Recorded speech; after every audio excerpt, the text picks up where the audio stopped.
What's up, Flaniverse? Back for a couple more Best Ball Mania drafts, trying to get through 150 stream drafts. This will be, I believe, 113 and 114 tonight, and have a couple great guests to help me through it. Two of the strongest guys in the fantasy space, two of the bigger weightlifters in the fantasy space. Of course, you saw Hodge, full muscle in the picture, the thumbnail of this video. I'll start there. Hodge, how are you doing tonight? You're muted, by the way, if you can't see it. I'm doing great. Yeah, always keep myself on mute when I'm not talking. Too many kids and dogs in the background, but I'm doing good. And yeah, it's funny you got two of the lifters. We just need like Rudman in here, and we're good to go. Should have invited Rudman. That was a mistake. Crutches, of course, you can see that the brace had shoulder surgery 2 weeks ago, not able to weightlift right now, and it is killing him. It is my takeaway, is that Crutches is not happy not being able to weightlift. Is that correct? Yeah, it's not fun. It's not fun at all. You're like looking in the mirror every day with no pump, and you just slowly get smaller, and you can't get a pump at the same time. It's just, And then today I'm at the physical therapist. Like, do you have any swelling in your shoulder? And I'm like, unfortunately not. Like, at least I'd have a nice pump if, my shoulder was swelling up after surgery, but I can't even get that. So I wish. Yeah. How's the pain? I've seen you've posted about it a couple times on Twitter. Sounds like it's pretty painful at times. Is it going down at all? Yeah, it's like the first 3 days after surgery are pretty, like, it's on your mind the whole day. And it's also bad because you can't sleep basically at all. And then after that, like, it gets better. Like day 4, day 5, it started to get better. I could sleep most, of the night with a couple interruptions. And then it's pretty much like zero pain now, except for doing stuff, and it kind of kicks in randomly, but nothing more than like just taking aspirin and dealing with it. Crutches, so you posted that you finished your 150 Best Ball Mania drafts. I know you already finished the Eliminator, which I guess is closed now anyway, but what are your plans for like the rest of drafting season? Are you focusing on DraftKings? Are you just doing all the other contests on Underdog? What's kind of in your plans for the rest of the summer? Yeah. So like I told you, when we did the Eliminator stream, I was finishing that early because basically I could hit a bunch of singles in the 18th round, which is looking really good with Greg Dortch right now. Nice. So a bunch of, 18th round Greg Dortch, some Khalif Raymond, which is probably not a zero, but probably not anything huge. And then obviously, the negative stuff there was 30% CEH. I still think he's the RB2, and he's not a ceiling RB2 though. He's, they want to give Prince the job. It's just up to him. And then Juwan was negative CLV with the injury, but I still think he's a great pick and he's fine. So we did that. Then we came back, went to the World Series of Poker, like I said, came back, and then basically hammered out the rest of my 150 for BBMs. At the same time, actually, shout out the Best Ball After Dark stream with Michael Chang. I decided why not just fire off 150 weekly winners. So I did 75 slows at a time. I'm in my second round with that right now. And then, I'm done with BBM. So I'm doing my last 30 DraftKings mains. I saved a few for if they have more promos, and, obviously see what the late crowd looks like, the super soft fields. But I did that I was happy with that because I did a ton of my drafts during their Best Ball week when they were advertising on Part of My Take and all this other stuff. So on Barstool stuff. So it was a really soft field that week as well. So I'm pretty happy. And basically after this, finishing up the weekly winners. Can't wait for Hope to drop the big Eliminator whenever that is. That's the one I'm probably excited to knock out. Is that actually coming? Is that confirmed? Yeah, she confirmed it on Pete's show. I don't know what it looks like, but I'm guessing, maybe $50 or, kind of like a sprint, or maybe 100 if we get lucky, something like that. But looking forward to doing that one, and then probably do some high stakes stuff. Big dogs and mastiffs aren't really filling yet, but that's probably like honestly the week of like September 1st. I'll probably do that. And in the meantime, might just try to fill some like higher stuff on DraftKings, the 555s, the 253 max, I think, or whatever those are. So I've heard the fields are pretty soft, even in the high stakes stuff on DraftKings, which makes sense. So it's just from here out, like finish my last 20 or so DraftKings, finish these weekly winner slows, and then just kind of hop in whatever drop, any good stuff that drops and any of the higher stake stuff.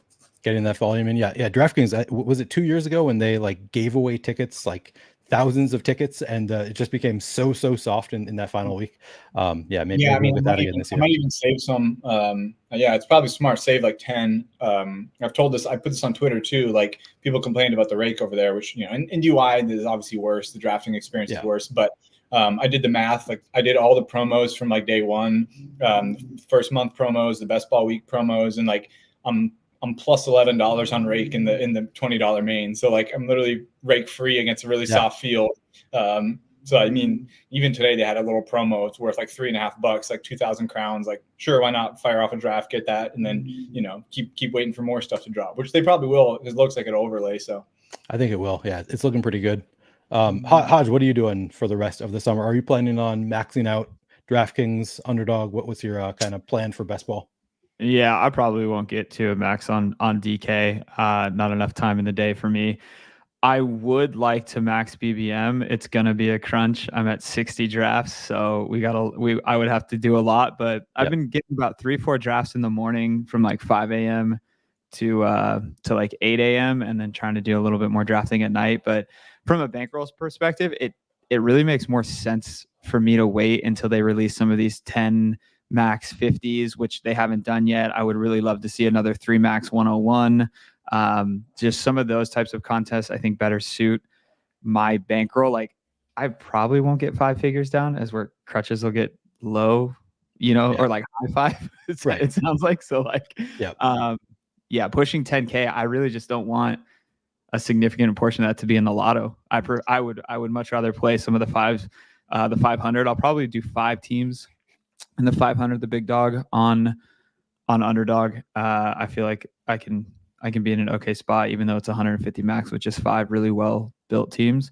But yeah, other than that, I'm good to just push it. And then I might max BBM just because like I did BBM today because there was nothing else for me to do.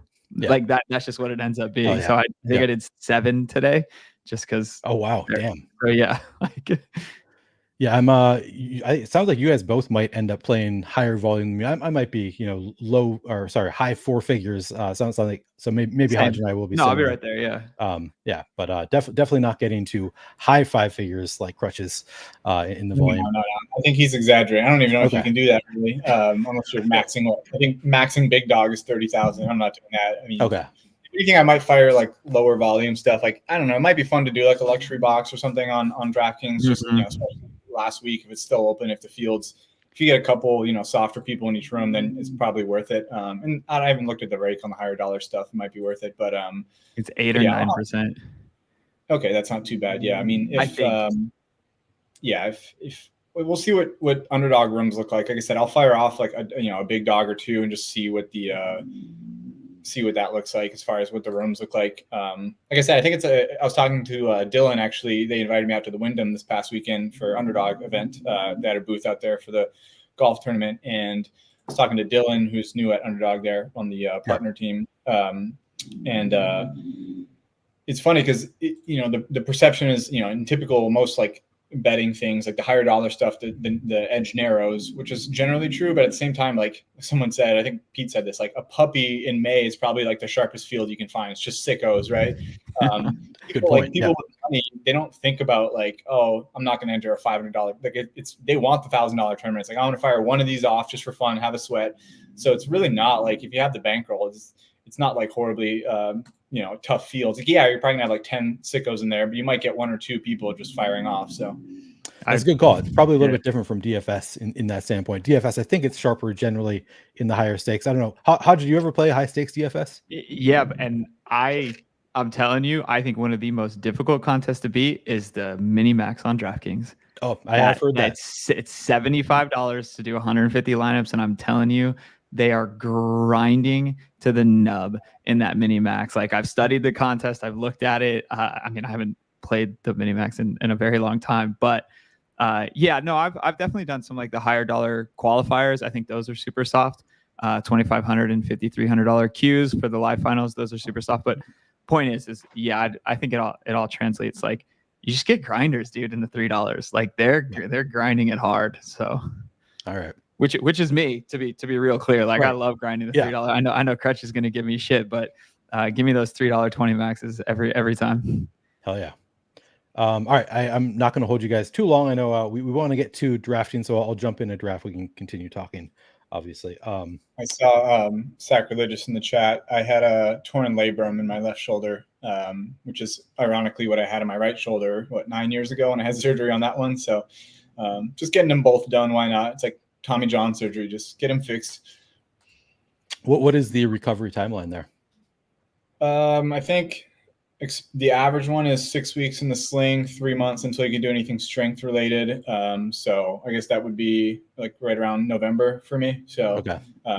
So we'll see. I just have to pass some stuff. But I mean, like I said, I'm ahead of schedule. I think 4 weeks out, they wanted me to get to like a 90-degree range of motion here, like a 20-degree range of motion out to external rotation. And I'm already at like 80 degrees and past 20 degrees external. So and then I'm like a week or two out. So Nice. Hopefully we can keep beating it. We got the fish in this draft with us. Mike Leone in here in the 2-hole. I think this is actually my first time drafting against Leone. Do not have the ETR ranks up here, so we can't. I don't think so. We can't see exactly who Leone is going to want to draft. Sadly, but he's on the other side of the board. We already know not a fish. He's going to draft Rashad White and all the Just volume based. Yeah, guys. Yeah, just want old. Yeah, he probably saw I was in here and was like, give me that sweet Hodge EV. He knew it was going to be plus. Yeah. Yeah. He's going to draft all the deads. It's going to be Kamara, Joe Mixon, and Rashad White, just triple powerhouse RB. Yeah, and he's going to, of course, Josh Palmer is going to be in the lineup. We know what he wants to do. McCaffrey 101. What are you guys doing at the top of the board right now? Or are you just continuing to draft McCaffrey even with the slight injury worry? Yep. Yeah, it doesn't matter to me. Yeah, I had a lot of CeeDee Lamb 1-1, but I mean, I tried to balance it out in the end. I'm trying to see what my Hodge is. It's on the draft board, right? Yeah. If you go to the board, it'll show your heat. Yeah. I've got 7.9% CMC, 9.5% CeeDee Lamb, so just above on him. So it's kind of what I wanted, a little more CeeDee Lamb. Same, 8.791. Yeah, I think it's easier, especially if you're in a sharp berm. It's easier to start wide receiver, just build wise, and fill it in with running backs. If I'm on DraftKings, I'm exclusively like CMC 1-1 because you can get so many late wide receivers. It's crazy. So like even today, I had a wide receiver 5-6 where Lad McConkey and Roma Dunze at 96, 97. Like it's just a different game. You can just grab CMC and be locked in. It's so ridiculous. It's funny, even with the using the rankings as sort of a guide. Actually, I'm trying to remember what Leone told me about to what extent they do at ETR. But like I have the ETR rankings on DraftKings. They have Derrick Henry ranked like 48th, and he goes like 20th on DraftKings. It's kind of nuts how early he goes on DraftKings. Yeah, definitely easier. I think in the DMs that there's almost a separate strategy. I mean, it's fairly simple for DraftKings, but it's so different because basically all the premium RBs, so CMC, Bijan, Brees, and Jahmyr Gibbs are all in the same price. They're like 1, 6, 7, 10, or 11 or whatever. Yeah. But then all the traditional dead zone backs get pushed up in a softer field, which kind of just shows it's funny. Henry's up, Pacheco's at 20 something. They're all higher, and then Jalen Warren and all the guys we like are lower again, which is PPR is great. It just makes no sense. It's it almost tells you hammer running back in the first round if you have one of those picks, and then fill it in with RB2s Jalen Warren, Jonathan Brooks, all these guys. So it just almost hands you the draft, and you can just build for the most part the same team all the time. And Jonathan Brooks now has that out tag on DraftKings, which is you can get him at 120 sometimes. He just falls so late on DraftKings. It's kind of nuts. Yeah. A draft I did right before this, he went 119 right before me, and I was sad. But it's it's ridiculous. So we have Gibbs, Harrison, London, Taylor, Waddle. The suggestions here, I have ADP up here on the left. Anybody have a strong lean here? I mean, I click Drake London here every time, but that's probably bad. So yeah, I'm usually a receiver typically. Here. All right. We're in agreement on Drake London. We got the 112. So we have back-to-back picks. Do we want to go two receivers to start? London, Harrison, Waddle. Yeah, 36 and 37 is where we come up next, right? Yeah. Yeah. I'm fine with Gibbs because we can probably get Zay and Tank at the next turn or something like that with one of those. Yeah. Yeah, I do have 10% Gibbs actually, so I'm a little over the field. It is, yeah. I'm kind of if anything lower on Demont this year. He was my highest owned RB except for Jalen Warren last year, I think. So I don't see how he's that good, and then they give him less of a workload. If anything, I see him expanding a little, and then Demont maybe taking a little step back this year again. So I've actually been finding myself not clicking Demont in that 75 range. I'd rather just wait for 100 or whatever it is. Yeah, projected to be the best offensive line in the league. So if we do see Gibbs get a little bit more of a workload, he could just absolutely crush. Should be fun.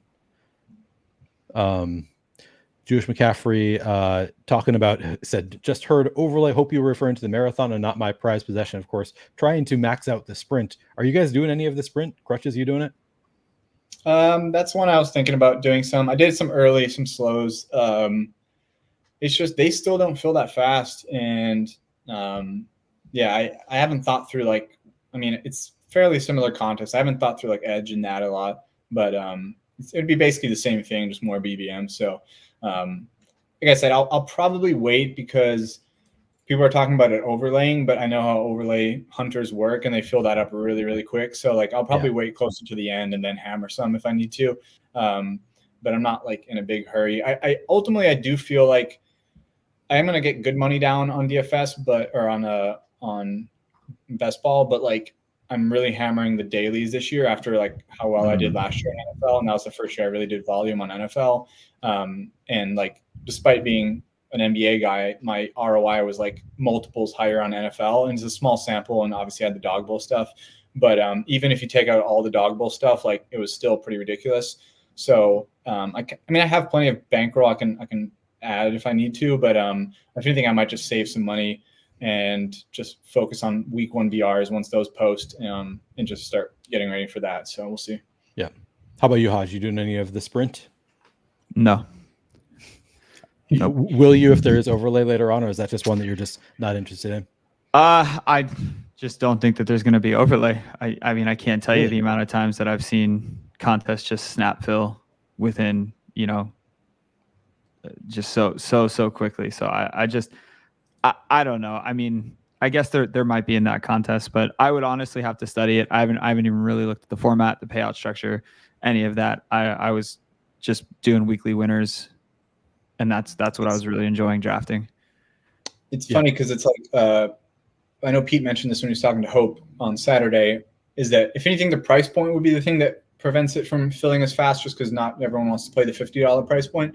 But at the same time, there's only 22,000 entrants at 5,000 right now. Like that can go really fast if all the grinders are like, I'm going to hop in here for the overlay. Like that could easily get 18,000. And yeah, you might not pay rake, but you're not getting like free money either. And I could see the marathon definitely filling as like once BBM fills too, if that fills like 5-6 days early, it's just going to boost all the other contests crazy. So yeah, you have to think at that point, if BBM does fill, they're not going to keep throwing out other contests because they're going to want to fill the ones that are already out there. So yeah, it's probably a good call. It feels like it's going so slowly right now, but you're right. If it's only 22,000, that can snap fill on underdog the way they fill. Like the 2 contests they dropped yesterday, I think are done already. It's kind of nuts. Yeah. I woke up to get more in that was it a $20? No, it was a $5 20 max. And it was 99.3% full. And I was like, you gotta be kidding me, dude. Now I'm gonna okay, sick. Not even gonna be able to get these low stakes right up my alley type drafts. 20 max couldn't even get the full thing in. Like, give me a break. It does seem like that there are more people who are interested in the lower stake stuff in general. So like those snap fill obviously more so than the $50 price point. But if they take those options away and people start filling up their $25, then I think more people will jump in. You did either. Go ahead. I think they have to release enough to like whet the appetite for all the low stakes people that ask for them. So they'll release like a smaller version here and there, so they snap fill, but that way they're still getting new contests out. But they obviously still want to push people towards marathon and sprint. I'm sure. Even same thing. I assume the big eliminator would be it might even be like a 250 or something. I wouldn't be surprised because there's enough high stakes players that would want to play that, so they could just make it smaller with a higher dollar entry, flatter structure, all that kind of stuff. But yeah. Drew McCaffrey says, what was the injury to Gibbs? He just saw a tweet. I have not seen anything. Evaluated for a leg injury. I thought he was messing. I dead ass thought he was messing with us. And I went to Twitter and typed in Jahmyr Gibbs, and it's like the first 35 tweets. It's just evaluated for a leg injury 17 minutes ago or something. Jesus. Great timing. Yeah, whatever. Oh, the Flock 4 just dropped? Love those. Is that I've only done a couple in those fill up really quickly. Yeah, they're usually $10, I think. Perfect. Are they like noticeably softer? Yeah. Every time. That's what I've heard. Yeah. Well, right. I guess I'm going to click David Montgomery in this weekly winners I'm in right now. Smart. He's top of my board, so I guess I'll take a share. Oh, yeah. I forgot to mention the other plans outside of best balls. I'll probably still want to fire off like a FFPC main event, maybe just one or something, just to have a sweat there. Yeah. Do we like Say Flowers here? We don't have the Tank Dell option. I think it's fine. I think doesn't matter. I think it doesn't matter. All of these players, I literally could care less who you click. Yeah. You don't want to do something like Kelsey and Mahomes, or I don't know. No. All right. No, I don't want to push it. I mean, you could. I was okay doing that when Kelsey's, or I mean when Mahomes, whatever. I'll tell you that after a second. You could take Pittman here. You could take Cooper. I like him too. Yeah. Who do you like, Krutches? I like Amari. Yeah. I think it's a graded offense for the most part. Yeah, I think that's flat, and I'm really not into either of these tight ends, but that might be a leak that needs to be plugged in how I'm drafting. I just don't click those tight ends there unless they fall a little bit. The Kelsey Mahomes thing I think was fine pre-Hollywood, but Rice and Xavier are being pushed up that it doesn't they don't fall now at that spot. So I would actually have to see where they're going relative to that. I just don't think they make it back to us. And if I'm investing in Kelsey and Mahomes early and giving up that value, I 100% want the onslaught. I want another receiver there too. So, but I could be thinking about that wrong. I think of it about it the same way. We might both be thinking about it wrong, but I'm definitely on the same page as you that I want to get one of the receivers to come back. I guess you could always get Hollywood. You could take but Brown, yeah. You'd have to probably reach unless you try to push it, in which case you're probably not going to get him at the next turn. Yeah, it's tough. Dude, Rice was going low 40s in BBMs that I was doing today. Yeah, he's been moving up. I'm glad I got some early exposure because it was the one where it's like, it's a long contest. So you have to think about like what price you're taking him at versus where he's been. And that's one that I was like, I love their offense, but like, I don't know. I might have disconnected here. Let me know if you I got you. No, we got you. Yep. Yeah. Okay, cool. Yeah, that's one that where like I had probably 20%.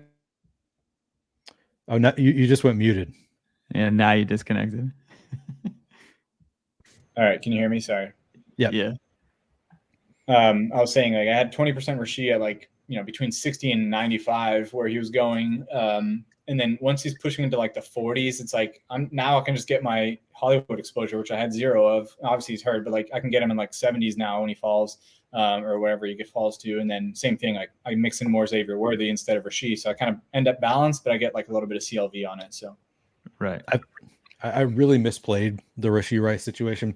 Didn't take advantage of the dip when he fell. I mean, a little bit. I drafted him here and there in like the 80s and 90s, but I feel like the move was to just hammer the Rashee Rice in that period, and I just didn't. I think I underestimated how much he was going to move up. I kind of thought I was going to have that option throughout, and kind of I was a little bit skeptical of the like, is he still going to have the same kind of role after drafting Xavier Worthy, after signing Hollywood Brown? Like, couldn't figure out exactly where I want him to be, and now it's like, yeah, this is probably correct that he should be a 5th rounder, 4th rounder, and I just kind of missed the boat there. So kudos to you, I guess, for taking advantage of the dip. Yeah, I actually probably got the cheapest shares in Eliminator because people were scared of him for the suspension there.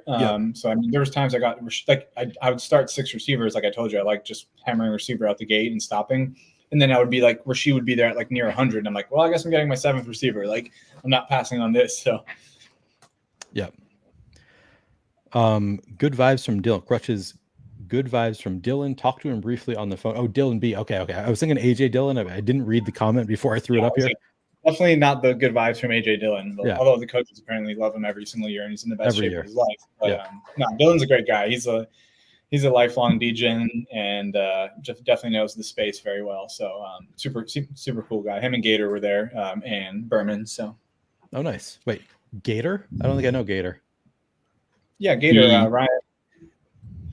Yeah, he handles all the VIP stuff or oversees like VIP operations, I think.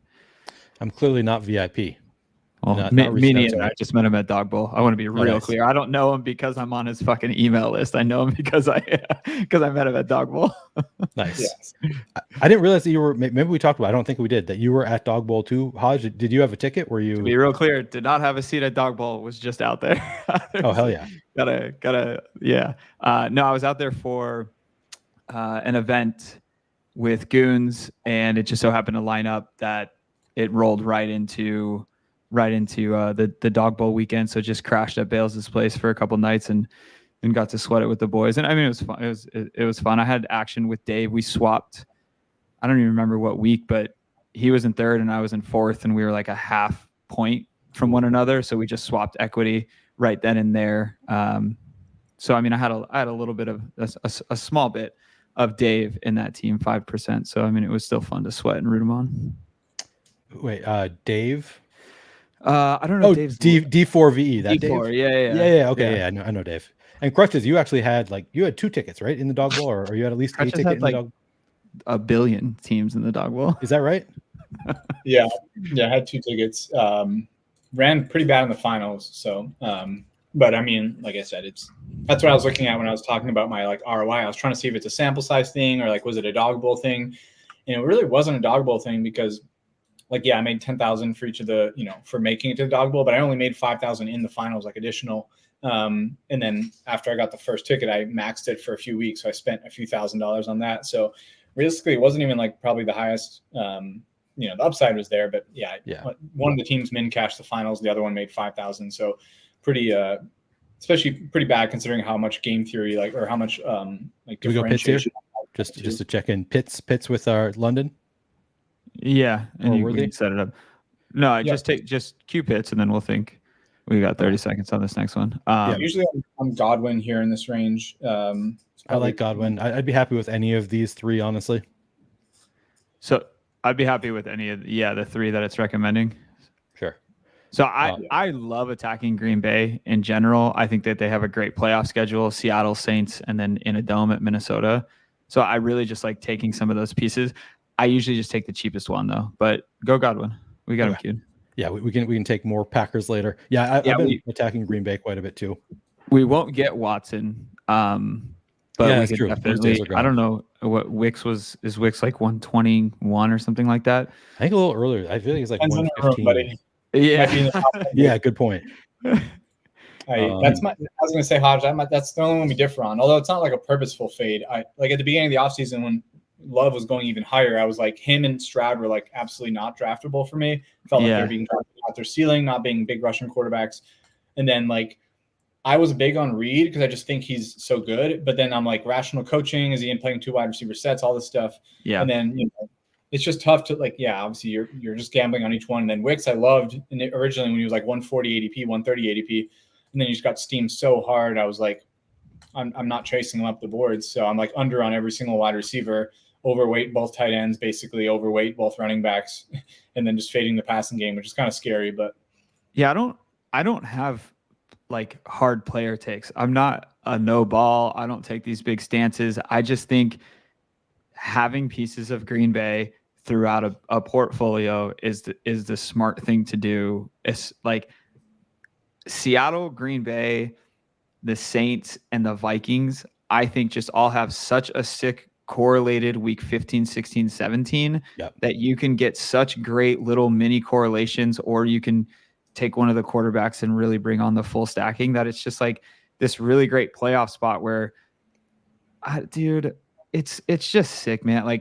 And maybe I do need to just, plug this league too, but nobody fucking know, dude, you're not getting a cent with me on this show. I want to be real clear, the monetization, right? Because I just keep cussing and killing. No, revenue. I label them all as not for kids. So perfect. Yeah. I just there's so much chaos, dude. Reed could get hurt and Watson is fully healthy, and it's Watson's a 2nd round pick next year. I don't know.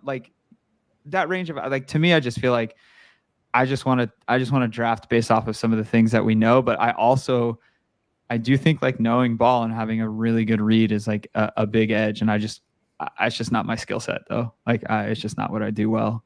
So yeah, that's me too. I feel I should have foreseen this, but that has been one of the reasons that I regret streaming 150 of them. Is I feel I should have spent more time researching rather than trying to stream 150 drafts.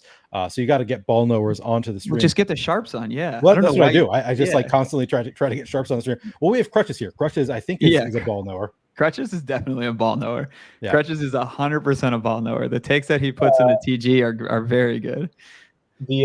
My highest exposed receiver for Green Bay is Bo Melton. I have 8% of him. He's like a ball knower, bro. I'm taking it back. He doesn't know ball.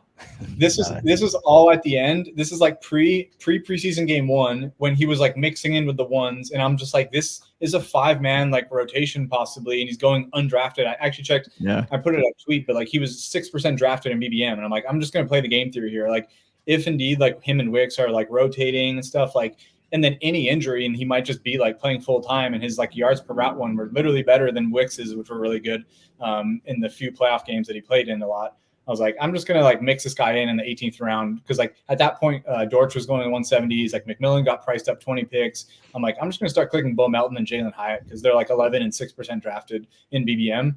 And those are guys I had 0 of before. So it is what it is. Like, I didn't love seeing him just playing exclusively late with the twos pretty much in the preseason game, but it's one injury away, and he's a guy that did ball out when he got a chance last year. So I was like, all right, I'll mix him in. Yeah. Chokehold'em says, "What's up, guys? I'm fairly new to best ball. I know a lot is what's available and personal preference, but is there at least or at most you will draft at each position?" So let me see if you guys disagree with me at all. I think I try to leave every draft with 2 to 3 quarterbacks, 4 to 7 running backs, 6 to 9 wide receivers, 2 to 3 tight ends. Is that kind of the same? Yeah.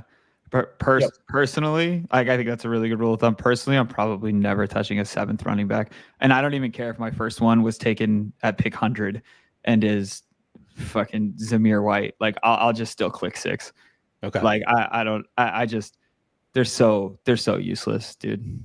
They're so useless. I know that we need 2, and I know that they hit your flex a lot, but like, yeah, Gibbs injury is a hammy. Sick. I hope that's a real.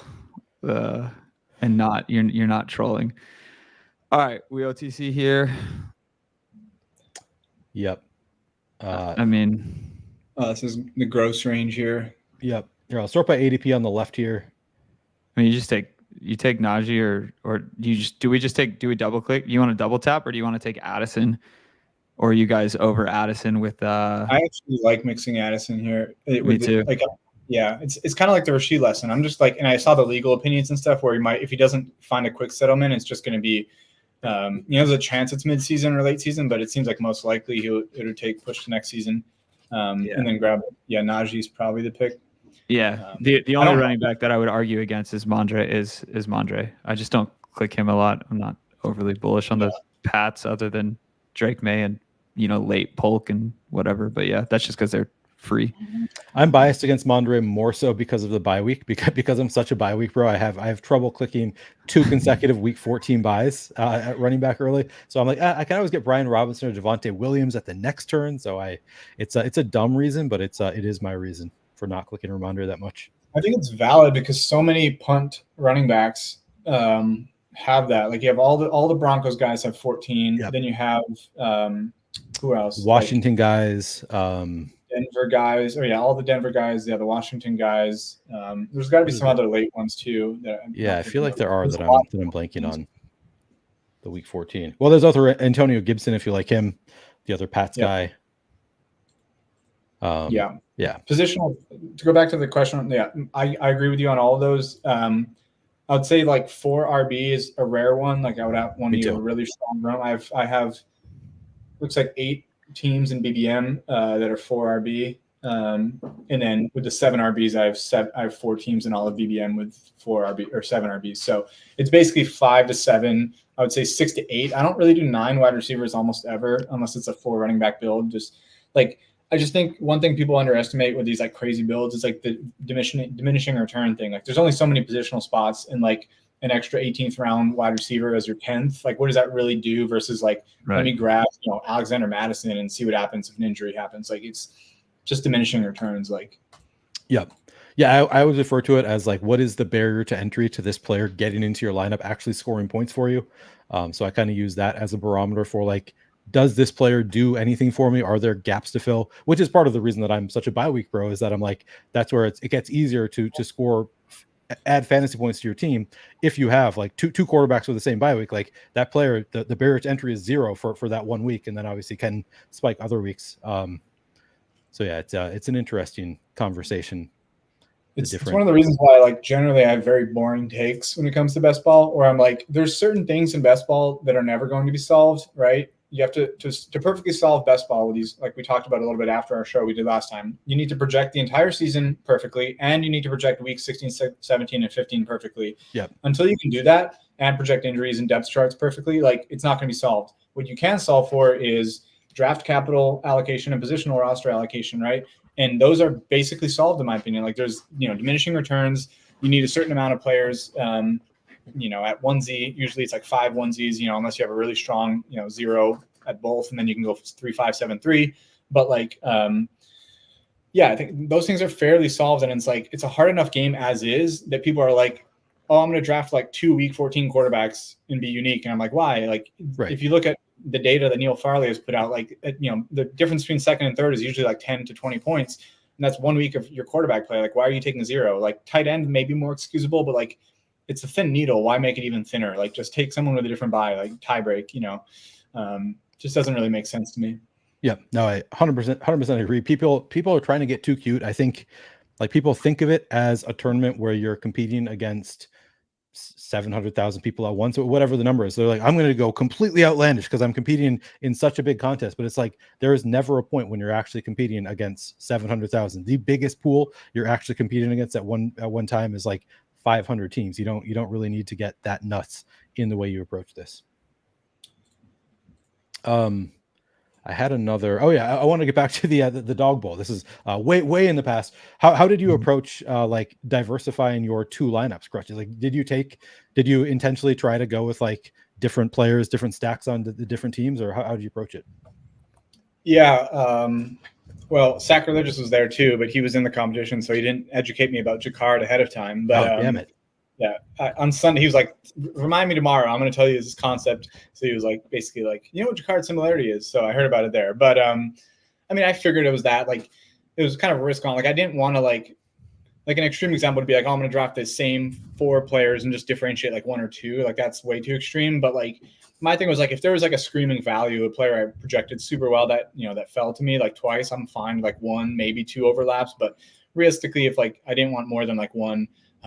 But it ended up being, I think, completely different 2 teams. Just like, one of them was like I said, much better than the other, but I got a couple like unique pieces, but I don't know. I definitely could have done better. There's a couple times I took falling ADP values, and I should have just stuck to like I ended up having the Bills Chiefs game. I ended up getting I think it was Mahomes. I stacked him with Jerick McKinnon and someone else, and it was like, or something, someone fell to me, and I was like, I shouldn't have taken the Bill just because I liked a different quarterback. Like, I was going to go Fields or Lamar that week, which would have paid off either of them. And I just didn't because another value fell. It's like, I should have just stuck to my guns. All right. B-Rob here is great. I like B-Rob here. Yep. We could go Tyjae Spears for our 4th running back. We don't have any. Are there any quarterbacks we like here? Let's see. Nope. No, we missed out on Chicago players for Caleb at this spot. Yep. Yeah, this is a nice, comfy 3 QB team, though, and I like all the options we have. Yep. All right, so we go B-Rob. We could go Lockett for another later out at hard quarterback. Hard pass. I know. I said I don't have player take passes. There we go. There's hard one pass for me too. Handshake me. I'm out as well. This is for me. This is Tajay, unless you were trying to do some Green Bay stuff. But I would do Wicks or Spears. I'll let y'all figure that one out. All right, let's go Tajay. I like Wicks too, but the quarterback's gone. I'd rather like hold out wide receivers in case we need another out later on. My guy, JJ McCarthy.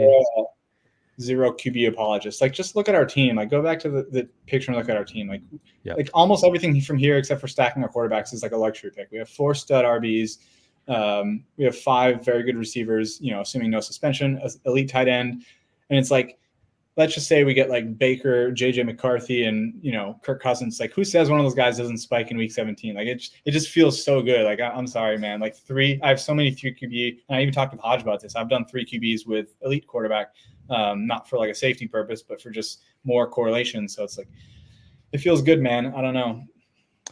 Yeah, you opened you know, as Davis has been saying, the third eye here on the quarterback, the three quarterback for me. Like, the way that you phrased having a third quarterback was not for safety, but was purely for the opportunity of a higher ceiling of a stack hitting in a specific week, specifically 16 or 17, was something that I chewed on. Dude, that shit keeps me up at night, man. I hit the pill and I go, should I have taken a third quarterback with Josh Allen today or not? Like, but I think that that's a really sharp way of evaluating something where I was very stuck in, no, if I am going to draft a quarterback, especially with an ADP of 60 or lower, I'm doing 2. And I push it. Sometimes I'll do a quarterback with an ADP of 100 or before, which basically is like the cutoff is Caleb Williams or Jaden Daniels if you want to throw him in there. But I'll still just take 2 quarterbacks. But I will invest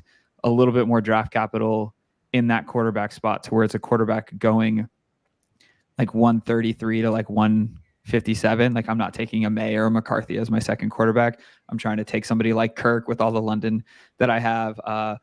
I will push it with Derek Carr if I have Olave, because I know I'm clicking Jawan in 18. But it's just like, I really did appreciate your thought process on the 3 quarterbacks with elite on actually just unlocking ceiling. I thought it was good.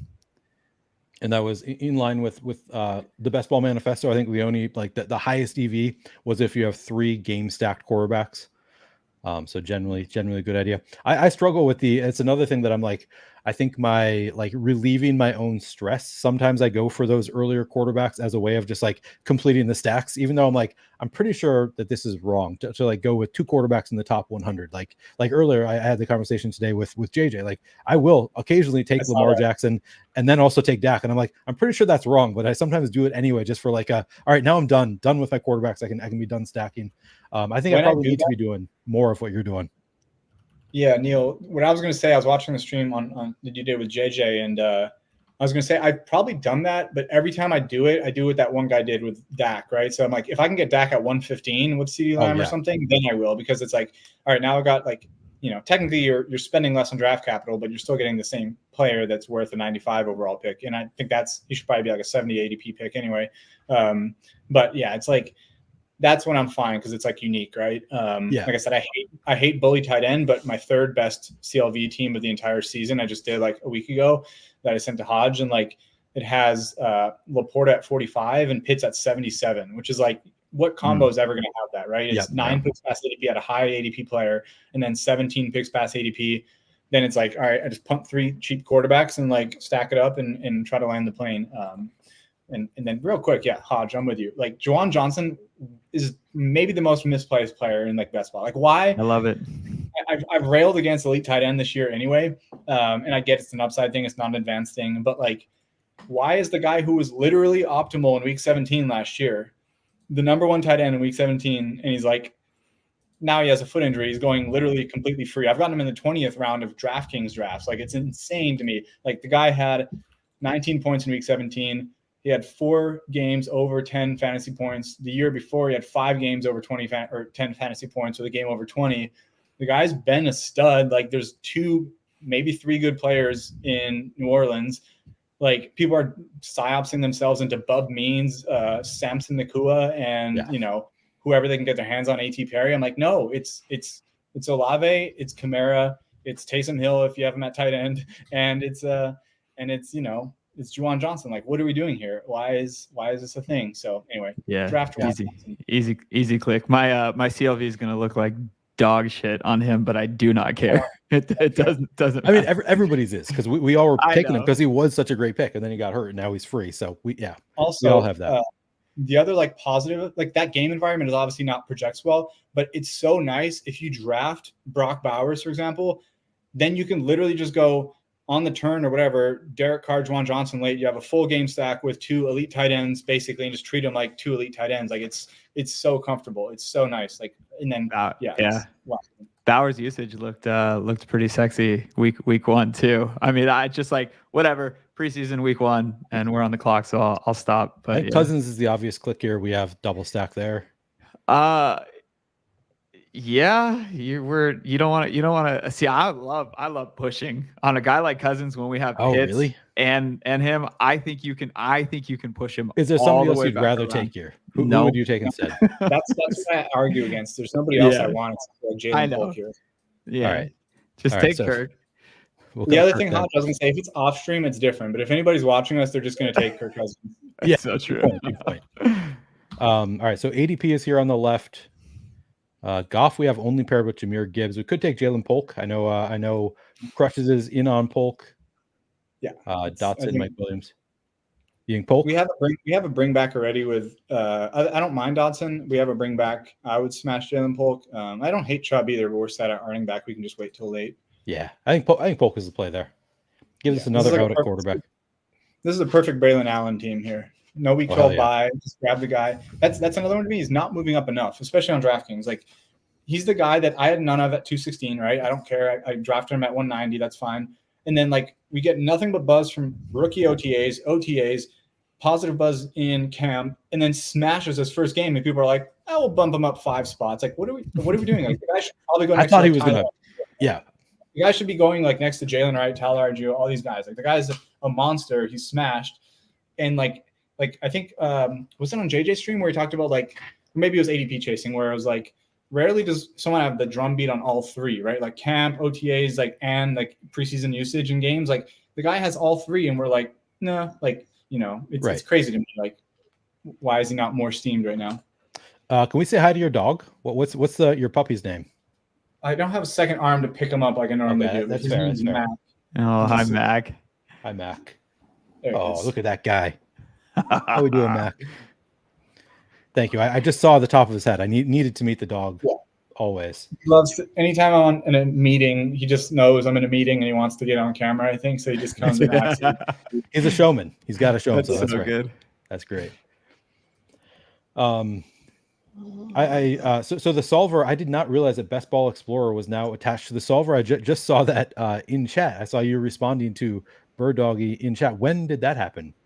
Yeah, we acquired what Brandon built. Not even officially, like a week ago. I think we made the announcement like middle of the last week, but we had been working on that for a while. I mean, stuff takes a while with lawyers and negotiating and all that fun stuff. But yeah, it was an amazing tool. And I as soon as I started playing with it, I reached out to Brandon immediately and just had to have a conversation. And it just so happened to be that some other people who I'm close with, who also have a say in what happens at Solver, had also looked to hire Brandon for another venture. And like it just all came together too cleanly. So super stoked on what Brandon's building, and yeah, we're gonna do some more stuff. I'm really excited about what we're building. So Krutches will be happy for. Oh, maybe he won't be happy actually, because he loves the dailies. Maybe he doesn't want. Yeah, there to be some tools out there. I don't think.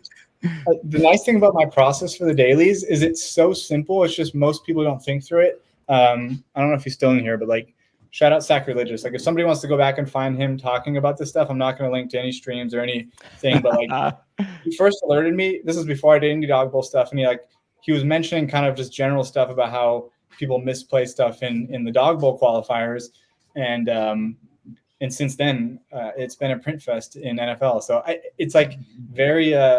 It's very simple. It's just people don't think about the right things, and they scroll down incorrectly. I'll say, like, scrolling down is good, but they're like focused on only one thing, and they miss the forest for the trees, basically. Interesting. I'll have to go find all of the old Sacrilegious streams that I can find. There are not that many, so we could find them.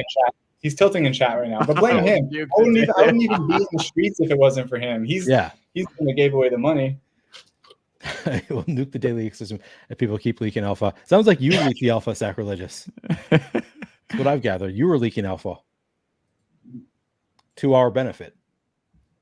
I know that he was on some Badge Bros. The first place I ever saw him was on Badge Bros stream. Saw him on Pete's stream after that, and then I was like, I need to get this guy on my stream, and thankful that I did. Yeah, it's definitely, he's lucky to have seen him when he was just starting out on the stream places. So. Yep. And of course now Sacrilegious, one of the inventors. I don't know what the word you would use. One of the creators of the sidekick tool that we are using here. Can't Sadly, believe he's just solving best ball like this. It's so terrible.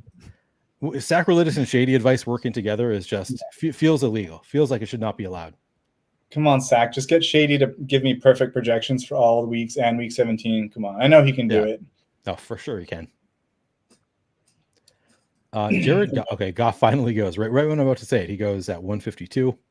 Dude, it's always that way. I'll be like, even just out of superstition, I won't cue the guy I really want. Like, me too. If I'm drafting by myself. Because you get the you cue him and the error pops up at the same time. Like, this player is not on the board. It's like, so I won't. And then, like, once you start getting the hopium, you're like one pick away. You're like, this guy doesn't even need this position. And it's like, boom, gone. Yep. It is so tilting. If you really want a player, you cannot cue them up. I'll baseball players. Over to another screen, so I'm not even looking at the board to not sweat it. Like, it's wild. A couple of Patriots being suggested to us. We don't have any Chargers. Did Watson go? Watson went. Bummer. Yep. Okay. Do you like anyone, Hodge, here? Yeah, I prefer. Oh, that's a reach. I really like DeMarcus Robinson in 3 wide receiver sets. Sorry, I just clicked Baker because we do have the quarterback. DeMarcus Robinson. Yeah. I was going to say, what happened? Do we want to go DeMarcus Robinson here? I'm fine with it. Yeah, I'm not like super high on him, but I'm the biggest Jordan Whittington hater on earth, so it's fine. I saw that in the stream earlier. Not a believer in Whittington. I have zero. Took my first share of Whittington actually today on that stream, but I've been pretty in on Robinson. It takes nuance, so it's hard to explain our text. But I was lucky enough to catch the 32 Beat Writers live stream with Jordan Rodriguez before. This is during camp, and people don't read through the nuance, right? It's more bullish that he had a good week 1, but it doesn't change the situation. Like I said, the only thing that would make me be like, oh, I'm in on Jordan Whittington is if he doesn't play week 2, that's a huge sign, or he plays 2 snaps and he leaves the game and all the backups play. But Jordan Rodriguez was first to it, and she's been legit since last season, hammering every take. And she said on that stream a month ago or 3 weeks ago or something that someone to look out for. And she was like, Jordan Whittington, this is a guy they love in their future. And then they're like, oh, is he this year's Puka? Is it that thing? And she's like, no, they're locked in. They love DeMarcus Robinson. He's their third receiver, but keep an eye on him in dynasty, all this kind of stuff. Pick him up for next year and stuff like that. But this year they're locked in. And then he has one good preseason game playing with the backups, and everyone's like, it's him. It's not, from a game theory ownership stuff, I get it. But you're basically betting on an injury to DeMarcus Robinson, in my opinion, for him to really get any value. Krutches, I think that I saw you post, Rod just posted it in chat, how annoyed you get by people talking about this year's Puka Nacua or this year's Kyren Williams. It is funny that he's on the Rams, so people are just perfect, this is this year's Puka Nacua. Yeah. People are grasping so desperately at straws for this that if something happens with the Rams specifically, it's even bigger of a deal. Or the Samson Nacua example is great, where it's if this guy's name wasn't Samson Nacua, wouldn't even be on this guy's a practice, I'm not hating, but it's just insane to me that and for content views, I get, right? You want to name your videos, whatever, it's going to get views, but it's actually why I love JJ so much, even though he was never a pure best ball guy. I just loved his stuff because he's so, he's data driven. He does all his own research and stuff. It's great. And then he also has these very measured takes that are you can love someone, but it doesn't mean you just have to go crazy about it or whatever. So I think when he posted that tweet today, I was so happy. I was there's probably no this year's Puka. And I'm thank you. I've always joked, but what you're hoping for out of your 18th round pick is literally Tyquan Thornton to score 2 touchdowns in week 17. That's literally a shitty player who just happens to have a good week. That's mostly what the 18th round is. It is a historical anomaly to have both Kyren and Puka have stuff like that. And then people I've seen in the comments, they'll be like, oh, what about Ricky Pearsall? I'm Ricky Pearsall is 100% drafted in Best Ball Mania. This is not, even if he hits and it's perfect where Ayuk leaves and it's not Juwan Jennings, it's Pearsall, it's not, because that's not a Puka situation. Puka was discovered during training camp. Most of BBM never owned him or had a chance to own him, and then he absolutely smashed for the greatest rookie wide receiver season of all time. There is no Puka this year. I'm sorry.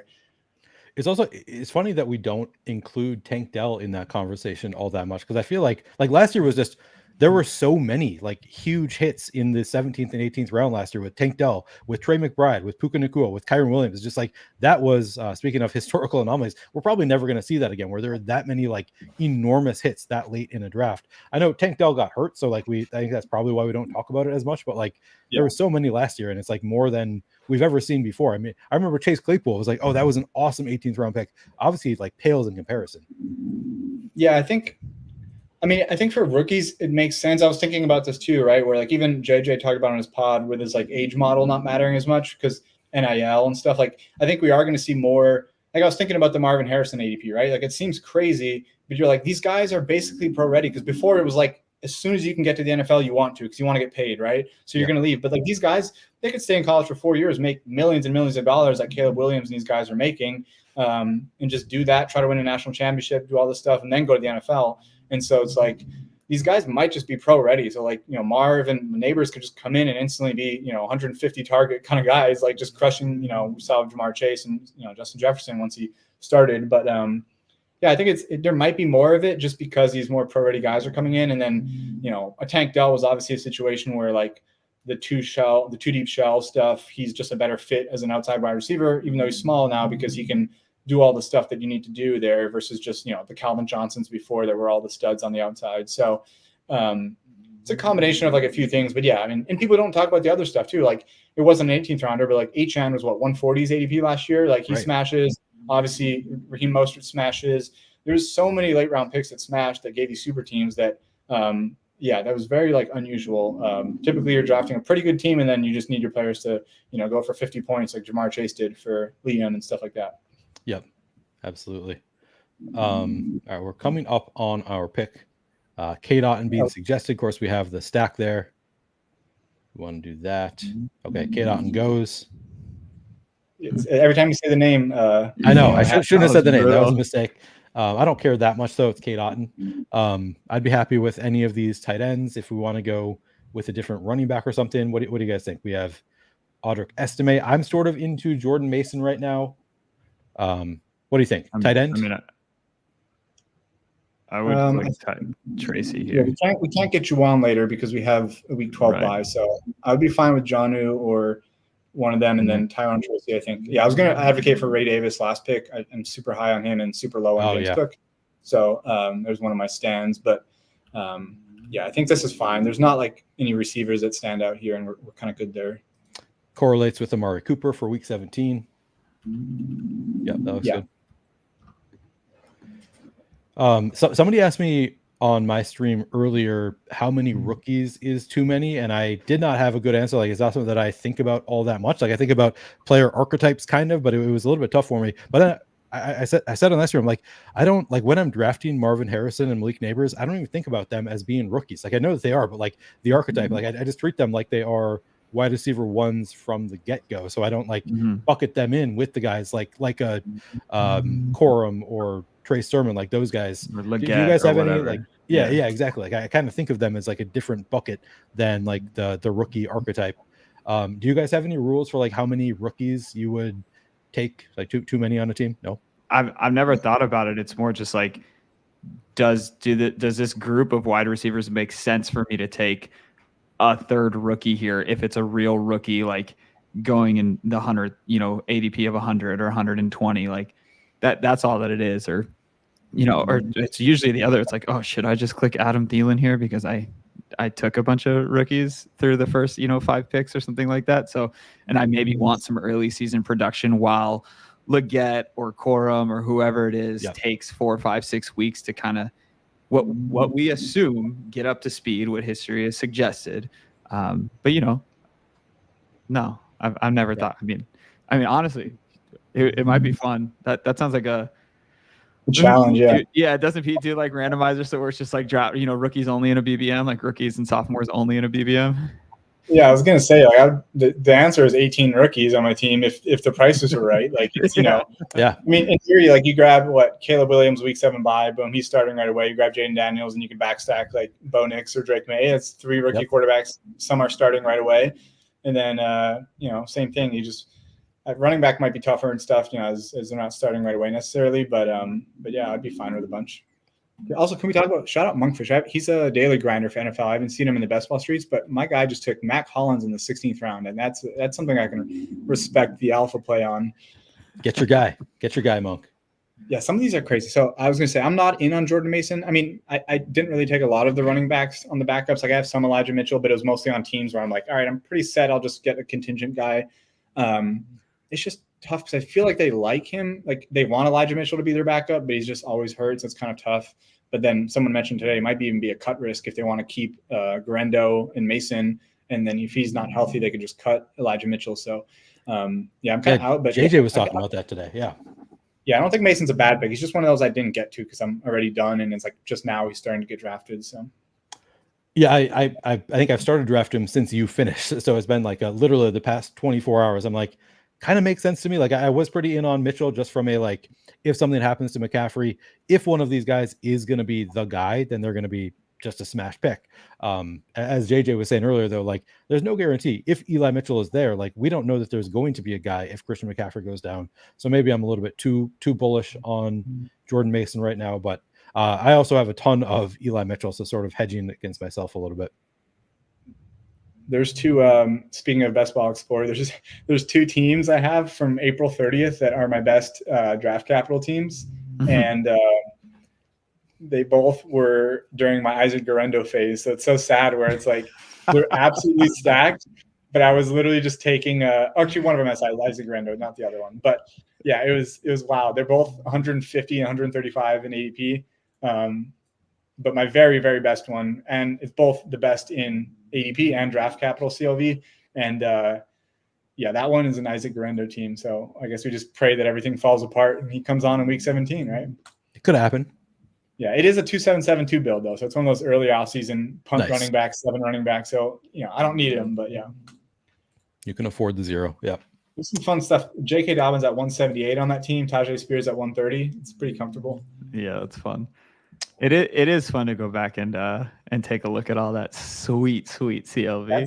It's also one of the teams I actually guessed right for week 17 because I have Kirk Cousins stacked with Ben Sinnott and Terry McLaurin bringbacks. No way. That's nice. Yeah, so I was just doing division stuff at the time, right? Yeah. So then I'll have Buffalo with someone else, but they didn't get it right. But yeah, the Atlanta Washington worked out, so it's pretty sick. Little 200 ADP Ben Sinnott with before he went up, and now he's back to 200. But we round trip a little bit. I'm used to that. Don't worry, it'll finish 11th in your pod. yeah, exactly. It's so brutal. So to me, Drake May, I would like a third quarterback on this team, I think, because we have Jalen Polk. What do you guys think? Yeah, is it May or McCarthy? I don't. If I'm McCarthy filled right now, just after that preseason game, but I think it's still May, just because I think Polk could be more of the alpha than Addison is, so I'd rather just stack those. That would be my tiebreaker. Also, JJ McCarthy has an injury as of today. Apparently, something going on with his knee. So. He's carrying the team on his back the other day. That's why. Yeah, that's why exactly. Javon Baker now being suggested. Add him onto the stack. I'd be fine with that. Yeah, I think I'd rather single it. Who else is here for receivers? By ADP, Malachi Corley, DJ Chark. I'm a Hyatt pilled guy now. I had 0 of them before. Oh yeah. If one of them would get squeezed, are you cool with that, Hodge? I'm cool with Hyatt. What do you think, Hodge? Yeah, and that works with. Oh gosh, who do we have playing? Yeah, Hyatt's fine. No indie people, but it might be a week. Yeah. So no, it's Atlanta. It's Atlanta in week 16. I knew we had something. Yeah. Okay. So that's an example of a guy where I'm like, you're going to adjust with the information. Cause like I took 0 Slayton, 0 Hyatt early. Cause I'm like we know Malik Neighbors is going to crush. I actually took Theo Johnson early, even before what's his name retired. Just cause I was like betting on it. And then I stopped for a while when I realized he wasn't fully retired yet. But yeah, I think it was like Slayton. I was like, okay, if Wandale is a pure slot guy, Neighbors is going to play everywhere. We need one outside guy, and one of them is going to get squeezed, or they just rotate. But seeing the camp reports where it's like Hyatt's probably the more talented guy, right? If it was just, it takes him a little to adjust. He came from Tennessee, which he was just running 9 routes from the slot. Like that was all he was doing. So I think he's the guy. It's like I'm more willing to bet on. Like Slayton, we know what he is. He's a solid, rotational like X receiver. But I think Hyatt, like once we get the signal, he's running with the ones and he looked decent. I mean, Slayton didn't play, but he did run him and Neighbors in 2 wide receiver sets. Like I'm willing to bet on that. And then he just, makes a leap in year 2 and you're getting a guy with big play potential in the 18th round. Like it's kind of a smash to me right now. Yeah, no, I like the Hyatt. Like just hearing that he is playing ahead of Slayton to me is enough that I'm pretty into it.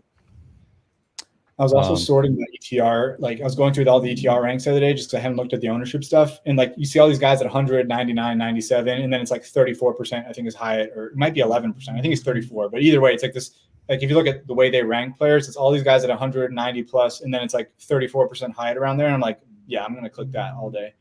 That's fun. That's his current drafted projected ownership, or what they project him to be come September 5th or whatever it is. I think ETRs are going off of current. So, I mean, he'll come up, but like everyone else is 100 around him, and he's at like 30% or 34%.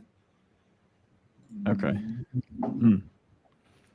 Yeah, so he's at 36% right now. So it's obviously coming up, and he's mostly being drafted now, but he's still an 18th rounder a lot. So who knows? Yeah.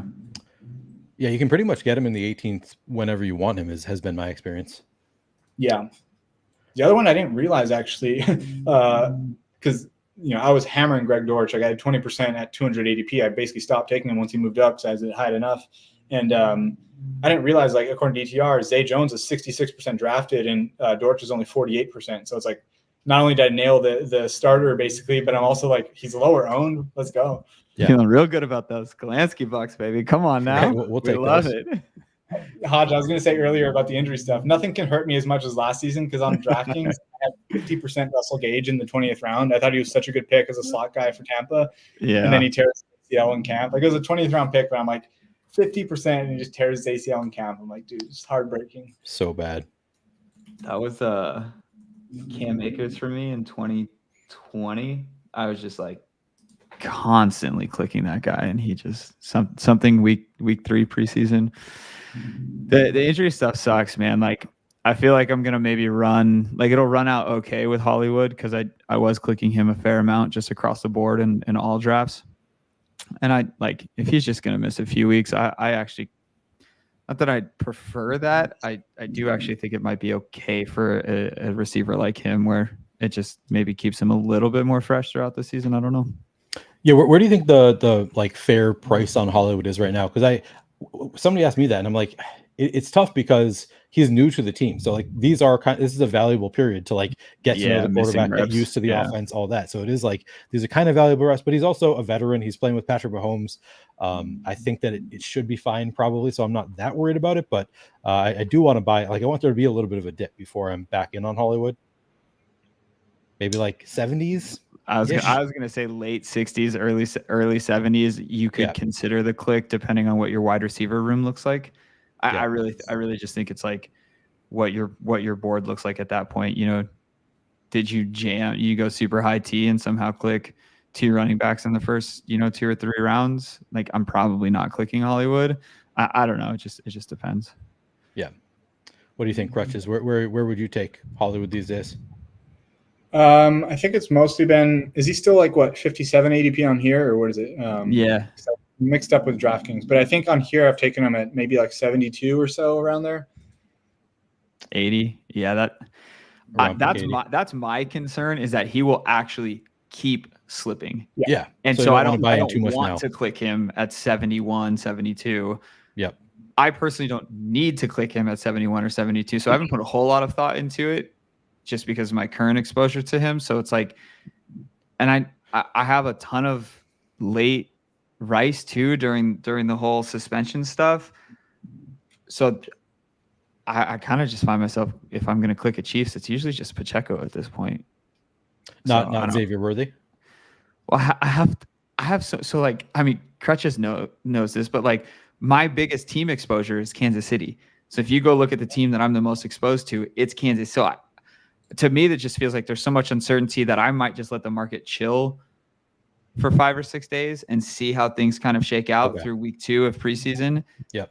But this is just personally. So for the people who are listening, like I would, if I were you and you were maybe lower on Hollywood, I would probably wait till he starts to get to like the mid 70s, late 70s. And then you could start to consider that click.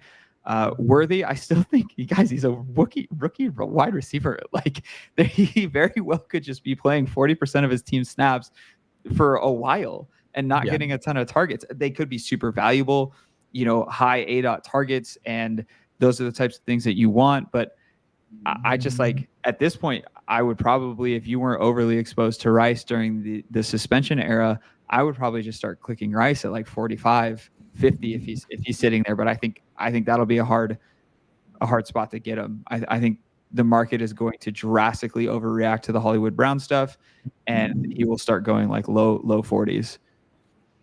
Nice. Clint asked, where is the ownership thing on ETR? I can't find it. Is that something that's free or is that something that's paywalled? It's in their ranks. So if you have the rankings, you just go to the page and then like it says all their stuff. And then on the very right, it says current ownership estimate. So I think they pull that every 2 days based on ADP. So like they have some sort of formula to, obviously if you're like 215 point something, you're going to be very low owned. So they have some sort of formula and they just capture that every time, like their ADP updates every day or two. So, okay. So it should be in the CSV file.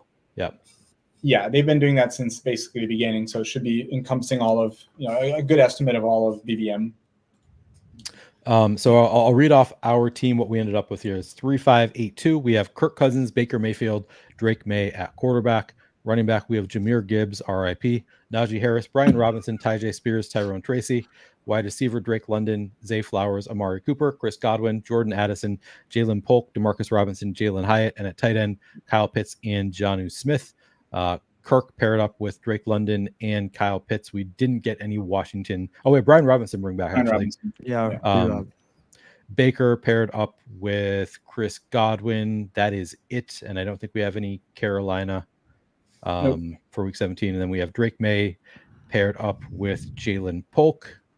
Just single stacked, no Chargers bring back. So overall, I think pretty solid team. The buckets, I think we got enough talent at each position, assuming that Jahmyr Gibbs is not actually dead. What do you guys think? Yeah, I think this isn't like backed by data, but I mean, intuitively, I think it's more important to have that main most expensive game stacked, right? Just because you put the most draft capital in, that should be the one that most likely hits your week 17 team. The other ones are kind of like backup options, lower ownership options, whatever. So, and usually those are backstacks. So sometimes you don't have time to pivot based on who's there at the ADPs and what position you need. So it's great if they're all 3 game stacked, but I think, if they're stacked with the pass catcher, you're still beating the field on average. And then you get 1 or 2 of your 3 game stacked and you're still, in a plus EV spot. Yeah, that is my intuition also, that like your most expensive stack is the one you really want to be game stacked. Hodge, what do you think of the lineup? Yeah, I like it. So I typically try and find more smaller pieces of correlation, which I think we did get a few, specifically Cooper and Jonnu for whatever that's worth. Just it being late. We missed out on some of those pieces with like at the Minnesota and Green Bay or Pittsburgh and Kansas City on some of the early capital. But other than that, I think it's great. It's a team that lines up well for week 17, and that's what we're playing for. Yeah, and I know Hodge uses it too, to give a shout out to Easy's sheet, since he hates advertising it. Like that's what it's very useful for. Like I said, mostly I'm on autopilot now, obviously even on DraftKings, but for like probably 100 plus of my drafts, the nice thing about his sheet is that you might give someone like a 2% boost just because they're like correlated in week 16, just mini stacked. And so like it gives you all those extra little correlations that might add up pretty nicely. You never know. So I think that's like, I can memorize week 17. You can look at week 16, but it's definitely hard to find little tiebreakers on every single thing for small edges, which add up. So I think it's a useful tool if you guys are doing a ton of volume. So. Yep, I still have not used the Easy sheet. We've talked about it on these streams a few times. I've had Easy on the program. I should at least try it out on one of these streams. Now I'm using the Sidekick, so I'm like, I don't know how much it adds versus the Sidekick. I don't know if the Sidekick factors in week 16. I don't know if Zach is here. He could tell us that, but it's not on the display at least. So maybe that would be a use case for it. Is there a UI with Sidekick where you can go in and like pull a lever or a slider or something like that to say like, I would like a X amount boost for week 17 relative? There is. No, I was saying that would be something cool to see. I honestly don't know the answer to that. I just started using the Sidekick. They told me I could use it on the stream. I could. It's a great tool. Yeah, I it seems. I think it's probably programmed for BBM. I would have to think. So it's probably a little bit on 15, 16, and then a bunch on 17. Like that would be my base case. Like if Shady's involved, I'm sure he's tuned it up to what he thinks is optimal. But I assume it has to be for BBM as a standard. What I really need to do is have a stream with Shady and Sacrilegious where we can ask them all of these questions. Okay, Stephanie says no, there is not. He wrote an article about week 16 stuff. Interesting. I know that it's super advanced. Like I've had these conversations with them in private where I was like, holy shit, I need to try this tool. But I am so forgetful, and was probably after I'd been drinking after a stream, and I don't remember all of the ins and outs. But program for BBM, Stephanie says. Pepper Tony asked me if we're ripping another. I'm definitely doing another one. You guys are both welcome to stay on if you have the time. No pressure though. Yeah, I'll definitely stick around. I might go off camera just for a minute, but I will definitely stick around and rip another draft. Krutches, are you around? You available? Yeah, I'll be here. Once Hodge is back on camera, I'll probably run to the bathroom, but otherwise I'll be here. Okay. Let me I want to take a look at if there's any other teams we want to look at. I just want to look at this first one because the way they started the draft was McCaffrey, Achane, Saquon, Dalton Kincaid, Mahomes. Didn't take a wide receiver until Ladd McConkey in the 6th round. Didn't turn out as badly as I expected it to. I thought like that is just such an awful start, but they did go. They have good enough quarterbacks. Obviously, they cover the week 6 bye if Justin Fields is there. The running backs, they did stop at 4 after the elite start. And then they loaded up at wide receiver. So obviously not my favorite. They also don't have any correlation with Mahomes. Are they in their stream or no? I don't think so. Okay. This is where like nuance plays a factor, right? So like if I'm if I'm spending all 3 first picks on running back, like I'm not going to take the 3rd quarterback. And I'm also not going to put myself in the spot to take Fields as a bye week replacement because I'm not going to take another week 6 quarterback. Like, just because I've spent so much of running back, I know I need to catch up. Like I'm just not taking the 3rd quarterback in this case. Like probably 5 onesies. He has an elite at both too, so you could just go 2, 4, or 2, 5, 10, something like that. Even, or you don't need but it could be like 3, 4, 9, 2, or something like that. Just because it's so. Yeah, and the other thing I saw someone else do this where they went. It was actually in my group chat, and they took Stroud because he was a huge like 87 ADP, but they had 2 week 14 quarterbacks with AR and Stroud because it was unique with the value. But then they had to get I think Fields as a bye week thing. And I'm just like, it's so thin because you're already requiring just that one. Plus it's Fields. Like just take Derek Carr or something. I don't care if it's naked. You just need someone to replace that that week. So yeah, that's the only thing I would say on these. But 4 running backs is right. I would probably wait even longer than Jonathan Brookstill. If I'm that far ahead at running back, I'd probably be like 3 running backs and then grab like Ray Davis or Braylon Allen and just be like, I have 3 that are smashing. Braylon Allen comes in middle of the season when, Brees gets hurt and then he smashes and you only need 4. I think it's just, you don't need the Brooks one. Yeah. Do you guys know how to turn off notifications on Underdog? Either of you? I'm getting a million of them from both Firefox and Chrome at the same time. And it's keeps happening on streams. I feel like it's gotta be not that difficult. Let me see if I can figure this out. Here, I'll check my settings. I know how to do it on my phone. Oh, do you? I wonder if that would. All right, give me a minute here to play around, and then we will jump into. If you're on PC, just go to notification settings. I think it's based on browser, but if not, it'll be in that account general notification preferences. Okay, gotcha. So it's not in Underdog. It's in my. Let's see. Mine says browser-based settings are currently turned on, but yours, I don't know what yours says. Okay. All right, give me a while. Here's in settings. Because it keeps happening on stream. Oh, are you on which browser? Mozilla. Okay. If there's like in the actual URL, if there's a button you can click, like mine brings up the connection secure location, all this stuff, and it has notifications as one of the things you can toggle on and off, like in the browser stuff itself. Okay. But I'm on Brave, which is like Chrome. Gotcha. All right, let's see here. Oh yeah, send notifications allowed. I'm going to X that out. Beautiful. Thank you. So I did that on, but now I'm still getting in here. Maybe if I just close my 1 second. Yeah, I didn't notice it on the stream at least, but yeah. Yeah, I mean that is good that it's at least not on the stream. All right, I closed it, turned it off on at least one of the two. Anyway, we can continue drafting. I won't continue doing this. My solution has been just to make all my picks while I'm streaming has been my way of turning it off. But people are apparently finishing their drafts right now. All right. Should we give Hodge a minute before I jump into another one? I think you can hop in. I think he's around. He's just all right. This way I get to break all the ties on players without him here. That's right. That's perfect. All right, let's see here. If you guys want to draft with us, getting into another BBM. Oh shit! I just said allow. Crap. If you turn it off and then just refresh, you'll probably be good. Wow, 10 spots. We're gonna get a friends and family draft here. Yeah, we are. By the way, Vikings news from 32 beat writers. Not anything super important, but I was kind of thinking this once I saw the game. As Jalen Naylor seems to be the third wide receiver, which makes sense. He looked really good overall, and Powell's a little more of a pure slot guy. So, yeah, pretty interesting to see that. I have not. I don't know if I've drafted any Jalen Naylor, but probably not worth it on that team. Arguably, yeah, right. It's one of those where it's like you can think about it too. If you're in like drafters or DraftKings with 20 rounds, or whatever, you can. If you're like stacking Minnesota, maybe like grab it as a unique piece. Maybe he has one of those like KJ Osborne blow up weeks, like he did against the Panthers. 27 fantasy points. That's right. Yeah, that was fun. That was fun. I was at that game too, so I remember it. You were at the KJ Osborne blow up game.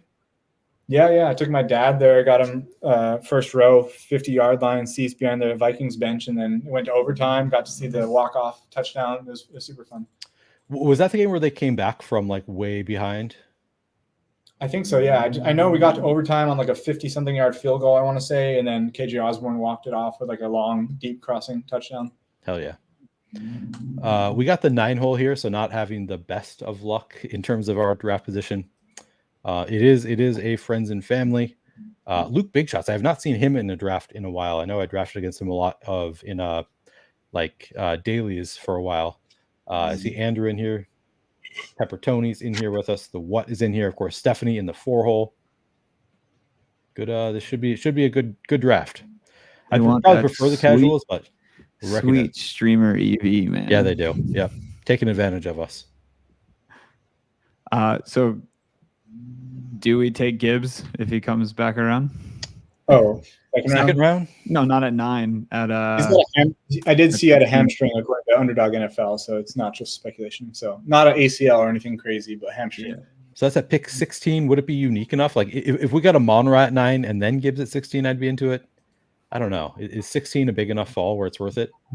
I don't think it changes the player take, because if you're looking at like a standard hamstring, it's usually like if it was in season, he'd be questionable to play the same week. You typically on a hamstring. So like I could see, he doesn't play the rest of the preseason, and then he's fully healthy week 1, I think, for a young guy like that.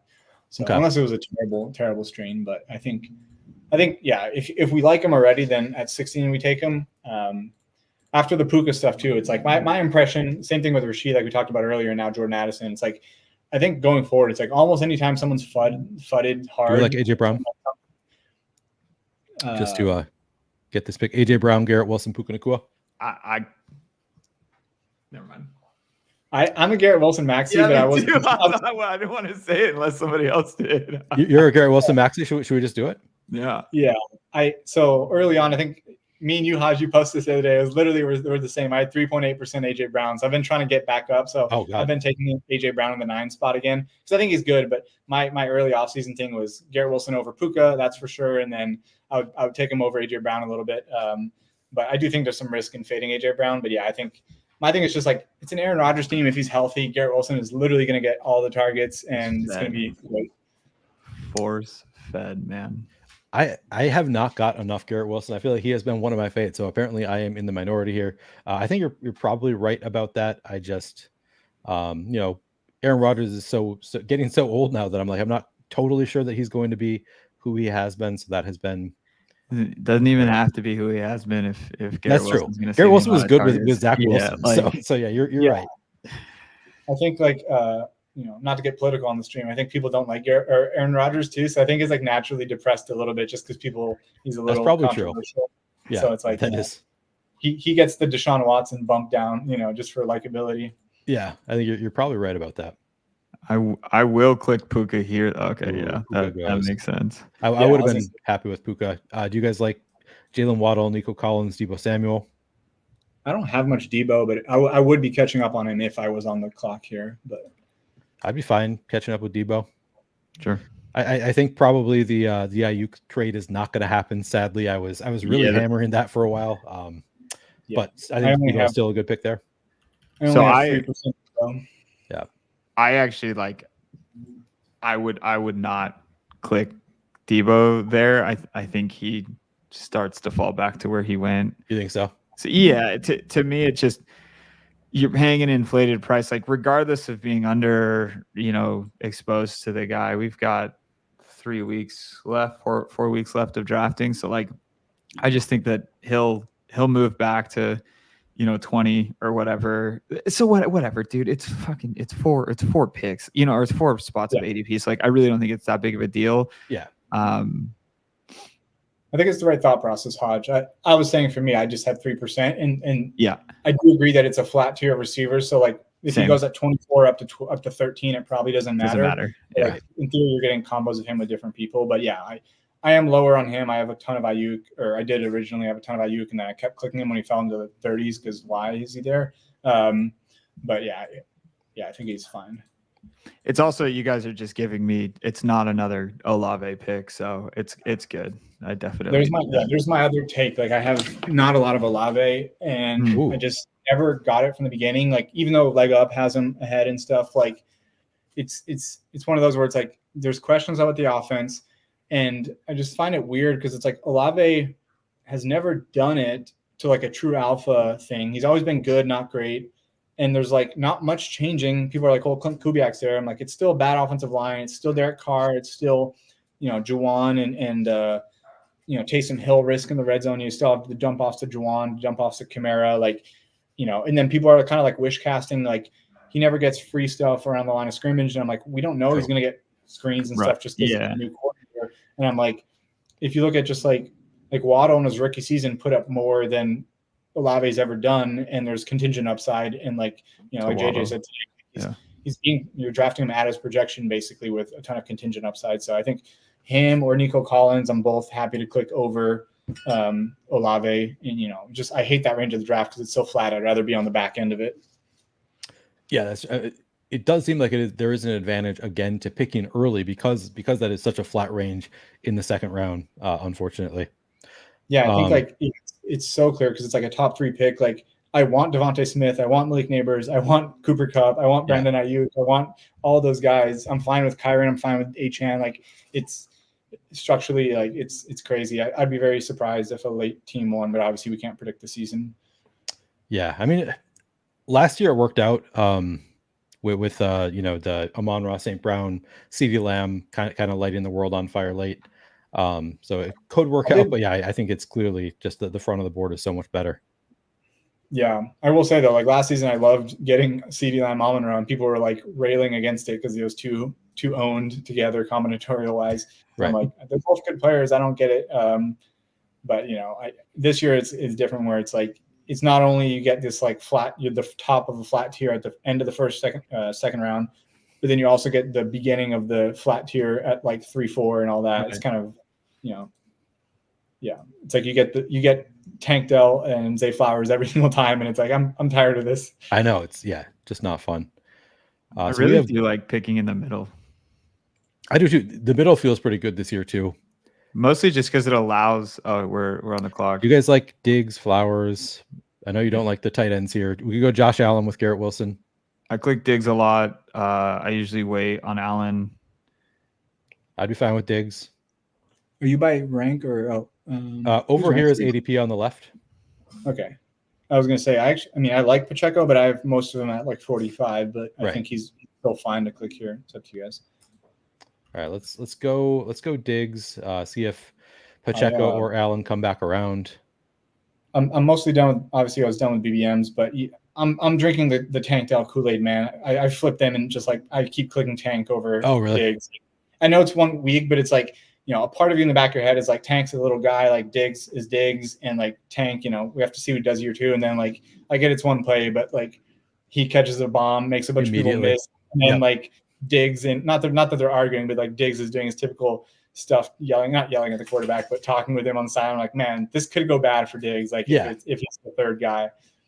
Yeah, it is like, I saw Tyler posted on Twitter, and I think it's open for interpretation. Like, it's just an animated conversation between two animated guys, but like the fact that they have those animated conversations, things can go south in a hurry when you are having those regularly. I don't know. It concerns me a little bit. Yeah, as a Minnesota guy, you saw like he's great, and then he gets these things, and that was when he was younger. Now it's like we get age risk, we get possibly slot only work risk, we get all this stuff where it's like, well, I mean, same thing as Kyrie. Like, he's a late round pick. Is he really that good, or was it a flash in the pan? And then you see this like first play of the preseason touchdown is just like, all right, I'm just gonna draft Tank Dell, the year 2 guy who seems really, really fucking good. Yeah. Josh Allen goes. Pacheco went already. So the 2 that I was hoping would come back did not come back.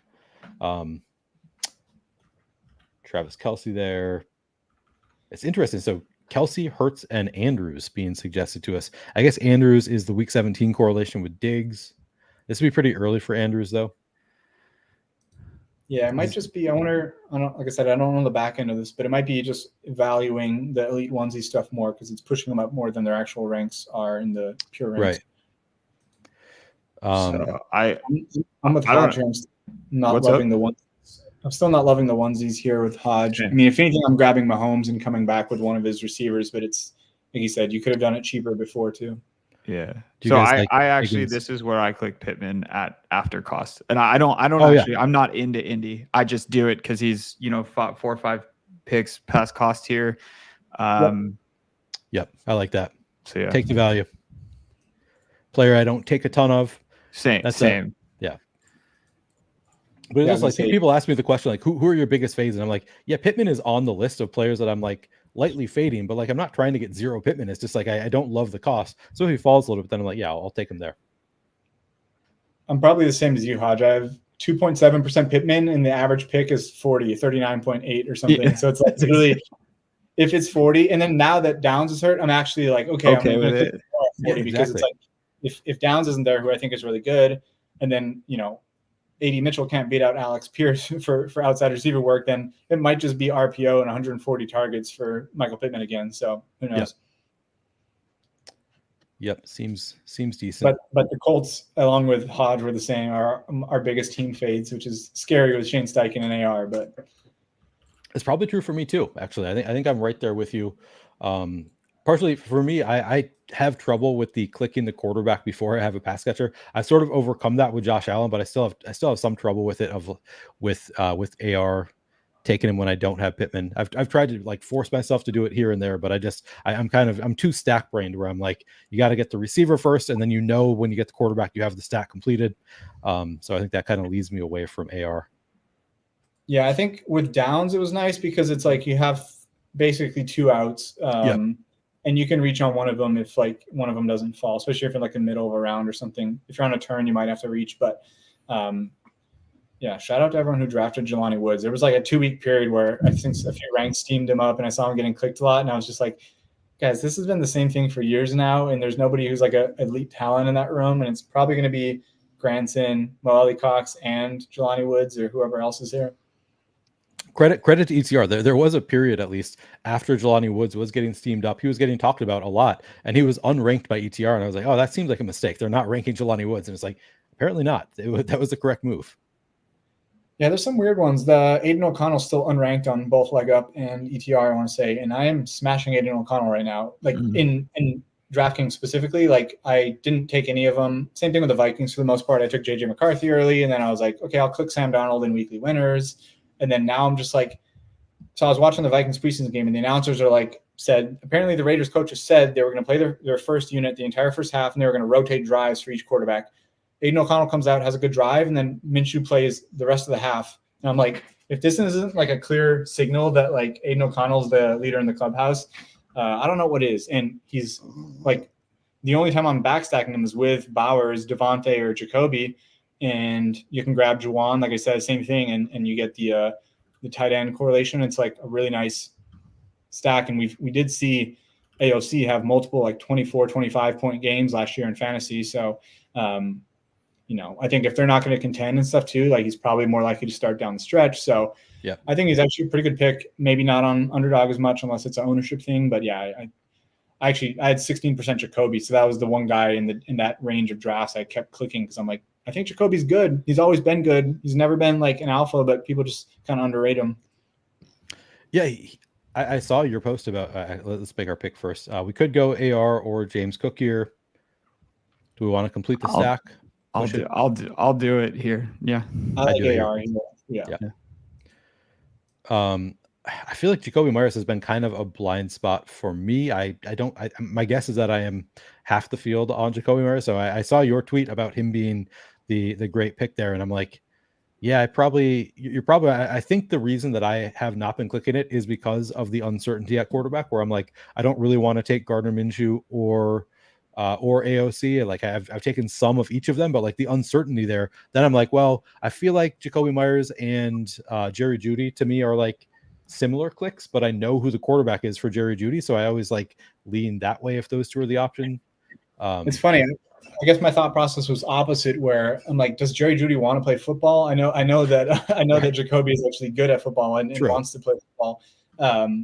Yeah, it's weird because last season I'm like looking at his box scores in half PPR, and he opened the season with that 24.5 point game. He ended the season with a 20-point game. He had multiple like 17-point games, a bunch of double-digit stuff. I think he's great if you have a lot of rookies and like Jameson Williams type guys, right? You get him as the good version of Adam Thielen. And then like I think the other thing is for me, I got a lot of Jacoby at the end because once the Tajay Spears, Chase Brown range got pushed up from the 120s, that allowed me to get my running backs at like 100, 110, and then 120. I'm like, this is like Wicks, Jacoby or whoever else is there, or Jalen Polk if you want to reach. So I think that's why I ended up with a bunch. But yeah, it got kind of thin where it was just like Trey Benson and Blake Corum, and I like Blake Corum, but like if I'm good at running back, I'll just grab Jacoby, then come back with the Ty Chandler guys that I love at 140, 150. Yeah, I've started to mix him in a little bit more recently, maybe in part in response to your tweet, kind of reminding me like, yeah, I've been super in on him the past couple of years, and so George Kittle here would be paired with Deebo Samuel if we want to do that, get an elite tight end. Otherwise, we can go with one of these running backs, sort of by ADP on the left. If you guys have thoughts, Hodge. I would probably. Sorry, I was literally entering a big dog slow. I don't hate Kenneth Walker. If you want to cue him up, you don't hate who? I'll hit him now. Kenneth Walker. Oh shit, you're good. No, you're fine. I don't have much Kenneth Walker. I have more Charbonnet from earlier, but I think I would be correcting that right now. When it's like a modified zero RB team, if he does smash, he smashes in a really good way. I think so. But Kittle's fine. Kittle correlates at least. Yeah, I heard you say I'd be clicking here, and then like the name you said was the part that I did not hear. So Kittle's fine. Yeah. Kittle, he's the last part of that semi-flat tier of tight ends who this is typically, if I'm going to click one, I'll take the Pitts or the Kittle. So it's a great spot. Yep. Hodge, what's your thoughts on the James Cook stuff? Do you have a bunch or no? No, I do not have a bunch of James Cooks. I have more Ray Davis than I have James Cooks. And but it's mostly just out of Josh Allen. When I do take elite quarterback, which is more than you to be reasonable about it. I'm over the field on all of Mahomes, Josh Allen, and Hurts. I'm underweight Lamar and Anthony Richardson. Yeah. Dude, I got to get it out of my head. When you said you do 3 quarterback builds, I immediately assumed that you're not taking elite. I forgot that you take the 3rd quarterback with your elite. But when I do like to click Allen, I'm a simple man, Allen in the 40s, I click Allen type thing. So like, I just click him there. I think it's great. I don't understand how he can be going so high, but so many of the ancillary pieces around him have such great prices. So something like that, I'm just continuously buying that until Curtis and Shakir and these other individuals are just priced more appropriately and in line with that. I might cool off. So I don't cook a lot of Cooks. It's not because I have like this take on James Cook. Like I said, I'm not a big player take guy. It's more just give me Ray Davis at cost every time. It just seems like the market is slightly, and I love the contingent value. There could potentially be standalone. I doubt it. I think Cooks is probably just locked in for that 3-down role, but that's the thing is I don't think he is. It's like he got so much work down the stretch when they switched coordinators last year. Yeah. But it was also like they didn't have another option. It was Ty Johnson and someone else. And it's like, I don't know. This is like a vibes-based thing, but like they never seemed fully sold on James Cook, in my opinion, as like a workhorse. And then they go out and draft Ray Davis, who's like 24 years old and ready to go from day one. Correct. And I think I'm going to luck box my way into the Josh Allen, Ray Davis pass catching stuff because I expected Ray Davis to be the short yardage back, right? But now that he's like playing third downs and pass protecting and catching stuff, I might just like luck into that, to be honest. I wasn't expecting that, but let's do our pick. So here's ADP on the left. Aaron Jones, top of ADP, top suggested. Could go a Pittsburgh guy, could go Ramondre. What do you guys think?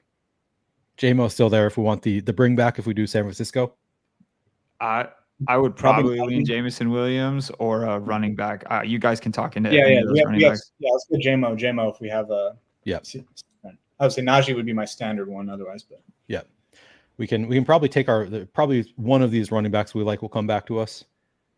Well, and we line up perfectly with Purdy. Like we can just take him at cost at 112 or whatever it is that we pick. I will say, Hodge, here it's tough because for me it's like when we have the elite quarterback, that's when I'm more likely to do what you said with pushing the quarterback.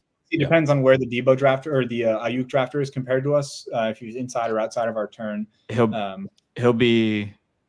He should be on the other side, right? Where is he? Oh yeah. Well, that's what I'm saying. So I don't know if we'll be able to push him to 129 if I'm looking at the board correctly. Yeah, so where is Ayuk? I'm still missing him. He's one. Right. Okay, yeah. One hole. Yeah.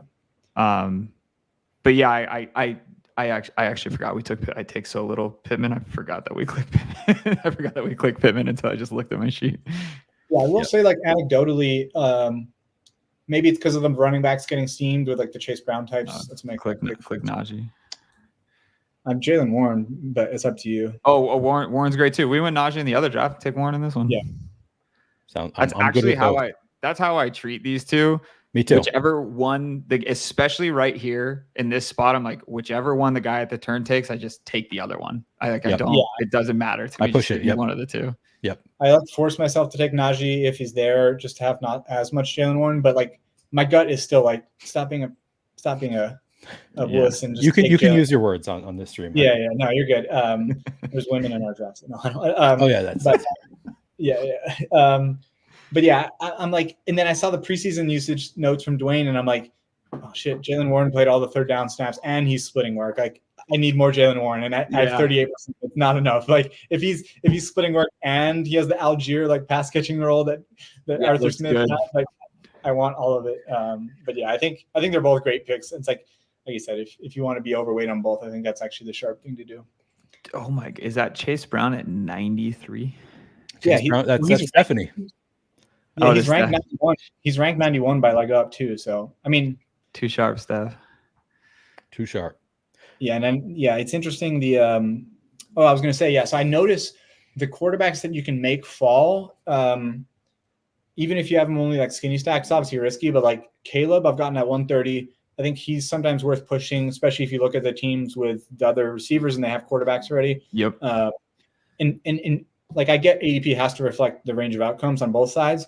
But I think it's like with the running backs getting steamed from the 120s where they used to be, where Caleb would just go out like 105, like you can push them more. And then Purdy's the other one. It's like Caleb and Purdy, I'm just able to generally push them if I want to, or just, take the risk. And so with Anthony Richardson, it's like we don't need Purdy. We have the game mini stacked, worst case scenario, but because our next pick is 105. Okay. 105 and then 112. 112 and 129. And Purdy's Peppertoni here has Ayuk and McCaffrey.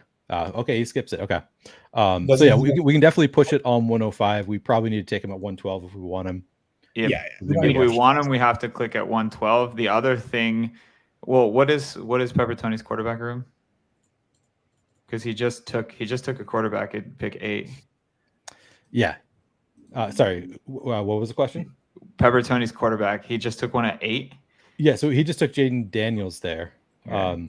He has both McCaffrey and Ayuk. So he has Daniels with Terry McLaurin. He is, I think, in my experience, a rational drafter. So I think that he would most likely take Purdy here if we push him. Okay. Yeah, we definitely need him. That's the other thing too, is that I think you have to think about it. Obviously, like, everyone knows, like, look at your draft room, see what the person who has the other players that you on that team are.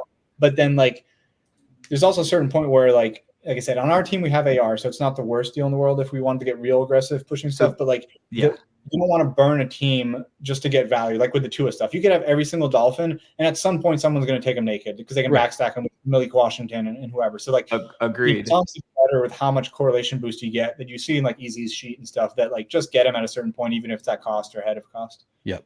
But we have a Goff out. That because we have Anthony Richardson, we have a Goff out at 129.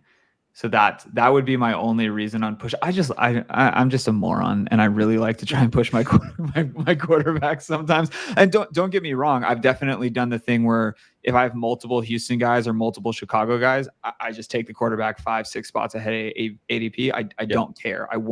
There's so much EV in that, so we don't take him here. So I think this is a Tajay smash. Not for me. Tajay is great here. I don't mind Javonta because we only have one running back, but I think Tajay is totally fine too. Yeah, I think it's what comes back around to us is whether we push Purdy or not. Like, I mean, the one spot should take Purdy, like he probably will, but if we had like a nice faller, then we could push Purdy. But otherwise, we could just take Purdy. Yeah. If Caleb fell to him, he also had Chicago, I believe. So if Caleb fell to him, maybe he would want that over Purdy. I was going to say, so you're talking about Caleb being somebody you can push. I wonder if that changes now with how good he was in the preseason. Like, people might be like, oh yeah, he's actually a good football player. Like, there's a reason he was the first overall pick. Yeah, I think the guys who ball out in preseason, especially the high profile ones, it really just depends on the room. Like, you'll see Jaden Daniels go at 80 or like 75 sometimes just because he had a good throw and a touchdown run. Like, it really just depends on the room. Some people go into a draft and they're like, oh, I just saw the game, I want to go draft Jaden Daniels, right? Yeah. But if you end up in a room that's rational, you can still push him. I mean, I've still seen Jaden go like 115. It just depends. Yeah. You mean if Bears fan 89 is sitting there, you should scoop maybe up. Take Caleb. Yeah. All right. So Shaheed, Singletary, Purdy. Yeah, this is definitely Purdy to me because like I'm not that interested in Devin Singletary, and then Jerome Ford is the worst click on the board. So I'm also team Purdy here. Oh yeah, just rip it. We don't have to push it because we have the full game stack already. Is kind of part of me. Like we're so set up there. Ty Chandler's better than Devin Singletary anyway. So hell yeah, I like it. As a Vikings fan, I hope you're correct there. So now Pepper Tony needs to tell us, because he's in the chat. Pepper Tony. Where are you going to take him? He was going to take him at one. He was 100% going to take him. Yeah, I think he was thinking about taking him with that last pick. Would be my. He took a long time to make his picks. I was like, I wonder if he's thinking about taking Purdy here. Bendel says some are saying this is the most swole stream in history. That is correct. The swollest stream. I liked Neil Farley commented earlier. Could not have never used this title when I was on stream. I think I titled this Muscle Mania. Muscle Mania. Are we allowed to call this? Are we allowed to call this the Swolecast, or is that copyright? Good question. Yeah, they probably wouldn't like that. The Swolecast, dude. Last time I saw you lifting, you were doing 405 for triples off the floor. I was going to talk shit, Hodge. I was going to say you might be bigger than me on the stream, but I also deadlifted 500 pounds with a torn labrum. Apparently, Jesus. You're not Did you do like Olympic weightlifting in college or something? Not in college. I did it from like 2020. Yeah, during COVID, I was doing it. So it was like 2020 or 2019 till like 2022. Okay, so, yeah, dude. That was wild, man. I still haven't put five plates. I pulled 485 the other day, but it was ugly as all hell. So I think I'm just gonna stick to like 470, 475 for a while and learn that. You're lighter than me though, I'm guessing though, right? Last time I weighed myself, I was 180. It's probably right around when I pulled that. Yeah, I'm usually like 195, so I'm a little heavier. So I'm the weakest, but I am the heaviest on the stream for what it's worth. So I add weight at least. You get the oldest title and the heaviest title. Yeah, exactly right. Yeah, definitely the fattest. Definitely the fattest here. You're basically Russell Wilson. Yeah, right. Exactly right. Yeah, for talking lifting and Neil with the beer. That is true. These guys like take care of their bodies or their temples, and I'm sitting here with a double beer.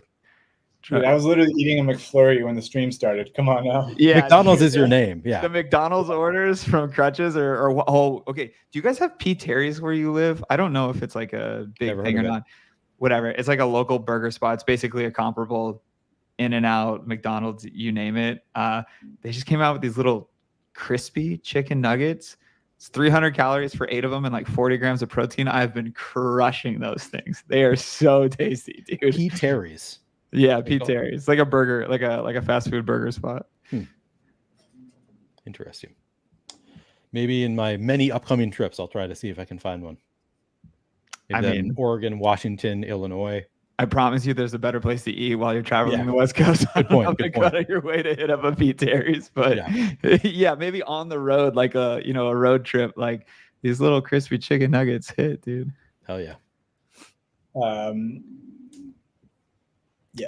What are we at? Are we on the clock yet? No. I was gonna say, I think I actually like seeing people click Rico Dowdle on the 120. Like in my opinion, there's no difference between like Gus Edwards and him and all those guys. So it's like my thing is I was somewhat underweight Gus or Rico just because I was so on Ty Chandler, and I'm like, Ty Chandler has a role. It's not going to change all this stuff. And like Rico could, they could still sign someone. He could still be behind Zeke, all this stuff.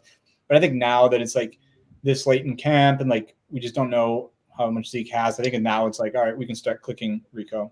Looks like he went here. So we don't get to take Rico. Is there somebody else you like here? Do you like Zeke, Eckler, Benson? I think this room could be a Chubb room. Like we just go for the fences with it. I don't know. I don't hate it, but I don't take a ton of Chubb. So, I mean, this is we're talking weightlifting here. We're talking, I put all these muscles into the thumbnail. I think Nick Chubb kind of fits what we're doing here. Yeah, I almost like him on I'll put him on some stud RB builds and just leave it very like hyper fragile where it's like, all right, I have Christian McCaffrey, Rashad White and Nick Chubb, especially if he's like 140, like he used to be 145 and stuff. But I think he's interesting to put on like our team's not fragile, 0 RB, but we have 2 guys who are going to be playing early in the season. Yeah. And then we have a guy, let's say Chubb comes back week 5, 6 or something and kind of ramps. Like we kind of swing for the fences with that. And bye week 10 is not something that our bye week bros run into a bunch. So we're pretty good there. Yeah. It was kind of gross there. I didn't like anybody. So I was like, let's just do it. I've started clicking Zeke some, which I hate to do, but I've started doing it sometimes.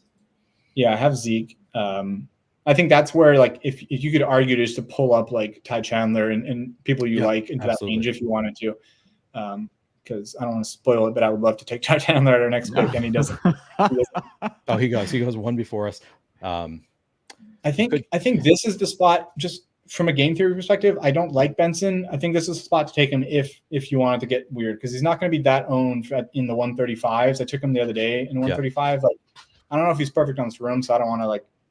I'd be fine with it. It's 16 spots past ADP or whatever. I'm clicking it. I mean, so is Zeke at this point. So you guys could have said one or the other, and I wouldn't have cared. I would have taken the early touchdowns with Zeke. But I think we're probably, I don't know. This might be. I think this is 6 running backs. Yeah, definitely. I think so. Just depends on who falls.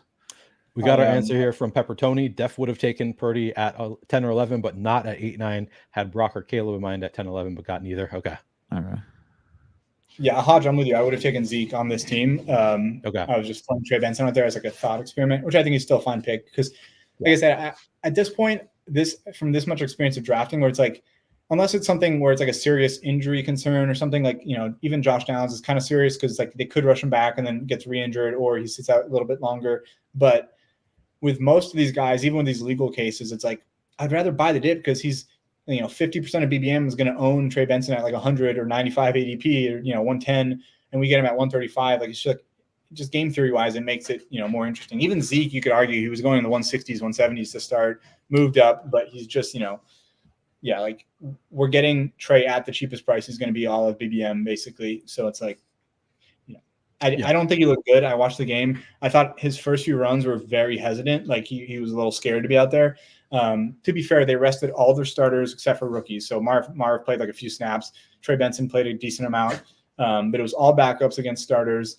And then he looked, I would say, bad early, very hesitant. And then like he got a little bit better as the game went on, I think. But I'm definitely curious to see him like with with once they play some starters and stuff like that, how he looks. But Yeah, I had heard some hype. Some of the like prospect profiles on Benson got me super hyped for him.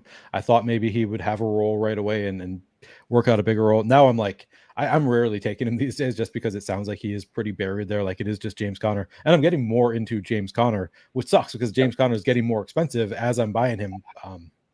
But I think that's kind of the way you have to play it. Yeah, I think I agree with you. With like James Conner, it's like one of those where once again, it's like certain archetypes I don't mind chasing up because like if James Conner smashes, like if he hits, he's hitting in a way that you need him. So like, do I really care if I had him at 90 or 79? Like, no. He's still too cheap. Yeah. Yeah. It's the same thing with like Rico, right? Like I said, Rico at one, like you could take Rico at 100 next to Tajay Spears and I wouldn't be mad. Like if he smashes and he's the lead back on a great offense, then like, outside of some minor edges based on, the 2v2 you have, like you're going to win money on that team if he's smashing from the 120 spot versus 140 spot. Yeah. I've never bought into the argument of like, you could have gotten this player 50 picks cheaper, so you should never draft him because you're competing against teams that did. Like that has never been something that I really bought into. Yeah, I think for me, it's almost like trading in crypto or something, right? Like if I have a bunch of Rashid from earlier, then I'll stop taking them to mix in the other guys because I do think it's a pretty flat receiver room, and I'm just taking the cheapest guy. Same thing with if DJ Moore fell to the 40s and Rome got steamed to 35, I'd be taking a bunch of DJ Moore, right? Like, but same thing. I have more of the cheap guys on those rooms. But if I had like 0, I don't want to be locked out, so I'm just going to take some at the same time, right? And shout out Best Ball Explorer here. I have 10% Connor. It's actually at 86 ADP, so that's kind of nice. I actually got a little bit of value on him. Oh, nice. I need to start playing with Best Ball Explorer. Everybody has been shouting it out as like the most amazing tool out there, and I have not played around with it at all. I've seen all the screenshots. I'm like, that looks awesome, and I just have not gotten into it. Yeah, Dubner Sheet is cool too for looking at stuff like the like what percent of your teams have like elite quarterbacks, stuff like that is pretty cool. But I assume Solver is probably going to, or not Solver, they'll build more stuff into here like that too. Yeah. But my favorite one, I have 17% Greg Dortch at 205 ADP. That feels beautiful. Good. Yeah. What are we doing with Josh Downs? Like high ankle is what I did not realize it was high ankle. JJ informed me earlier, and I'm like, oh, maybe I shouldn't be buying the dip on Josh Downs like I have been. It would depend on what your current exposure is to him. I think I'm even with I don't think I have a big stand there. Then just let him fall. Bateman, Pop Douglas, Jaleel McLaughlin are being suggested. What's our builder now? 2541.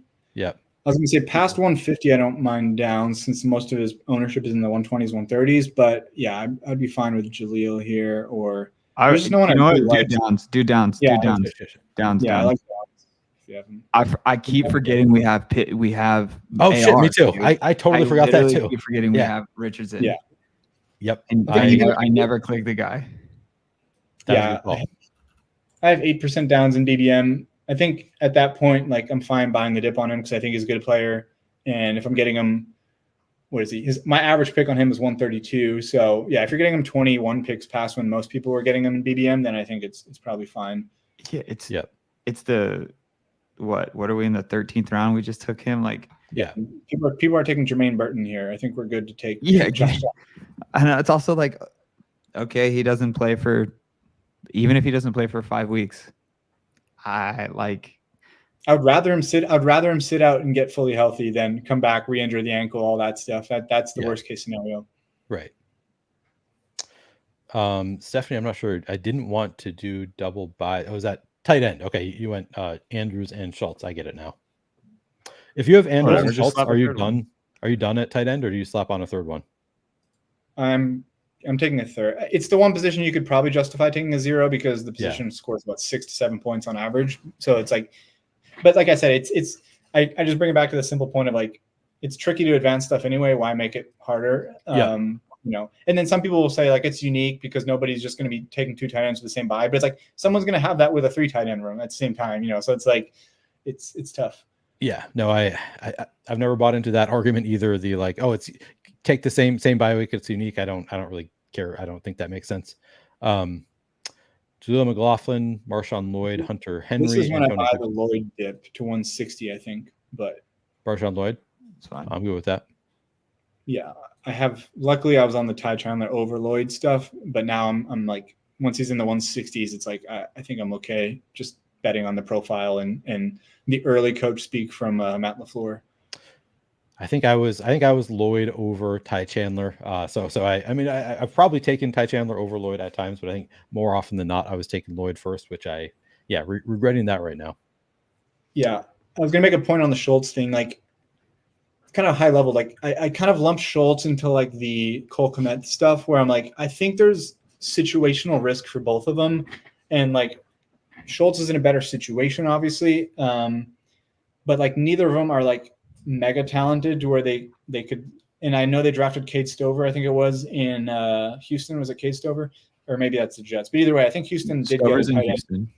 Okay, and I'm just like, what if he starts getting like in a committee or starts getting phased out, or whatever? Like, I do have some. I think I have 5% Schultz, which is kind of probably where I want to be. But I think I have almost no Kmet, and like they're talking about on the streams earlier today, like I don't think I'm buying him on a dip because I didn't like him anyway, and I was kind of fearing this anyway, and now we get confirmation of that, and I'm like, why should he go ahead of Juwan Johnson? Serious question. Like if Juwan Johnson's healthy, like why should he go ahead of a guy who's proven a good tight end, can spike as well? Like same, or even a normal example would be Hunter Henry. Like why would he go ahead of Hunter Henry? Like a guy who's probably the number one weapon on that team right now.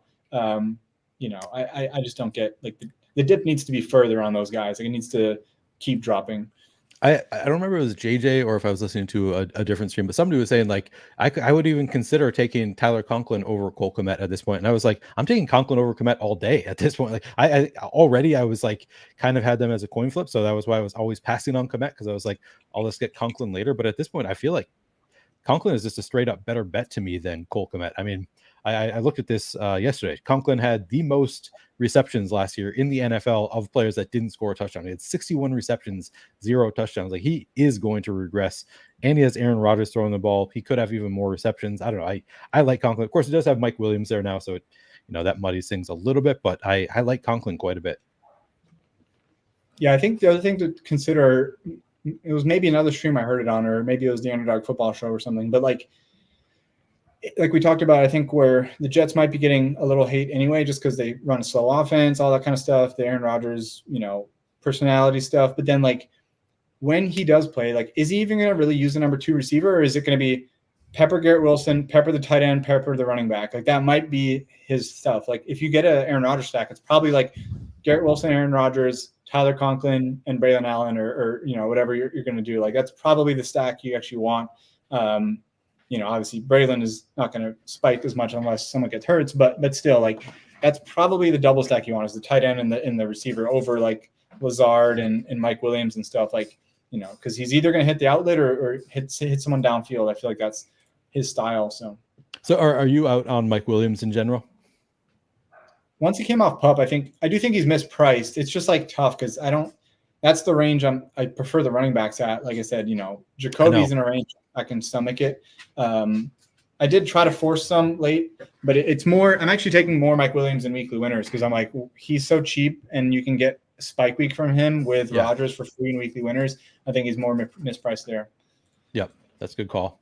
Yeah, I've heard a lot of people talking about Mike Williams recently, how mispriced he is, and I'm way underweight to Mike Williams, so I'm like, oh shit, do I need to be correcting that? And I don't feel that strongly about it. I've been trying to up my exposure a little bit. All right, so we only have one tight end currently. 2, 5, 6, 1 tight ends at the top of the board for us. It's our buy on tight end. 9. We have George Kittle. I like Fant here. Yep. I like Fant too. It's so funny because sorry, I know I'm blurbing on all these players a bunch, but it's just too much fun. This was my thesis from the beginning. Like, Noah Fant is good. He was stuck in a rotation.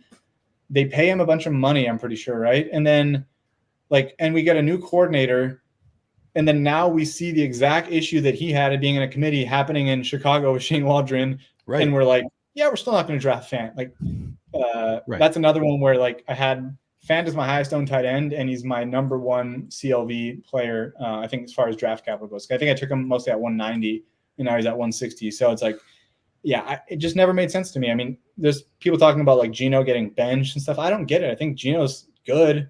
They're probably going to be like a competitive team. He's got 3 receivers plus a tight end plus 2 good running backs, and an offensive coordinator that was like very good in college. I don't get I don't get the hate on that team. It just doesn't make sense to me. I'm pretty in on Seattle in general. I think I have a lot of Chicago, Seattle, like that combo. I kind of love that game stack environment in general. So question for this team.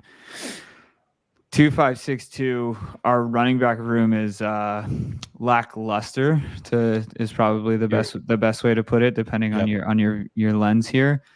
But we are staring at Aaron Rodgers at 1 billion picks past ADP to pair up with Garrett Wilson for week 17. We don't have any Buffalo, like no Ray Davis, no Shakir, nothing. We could.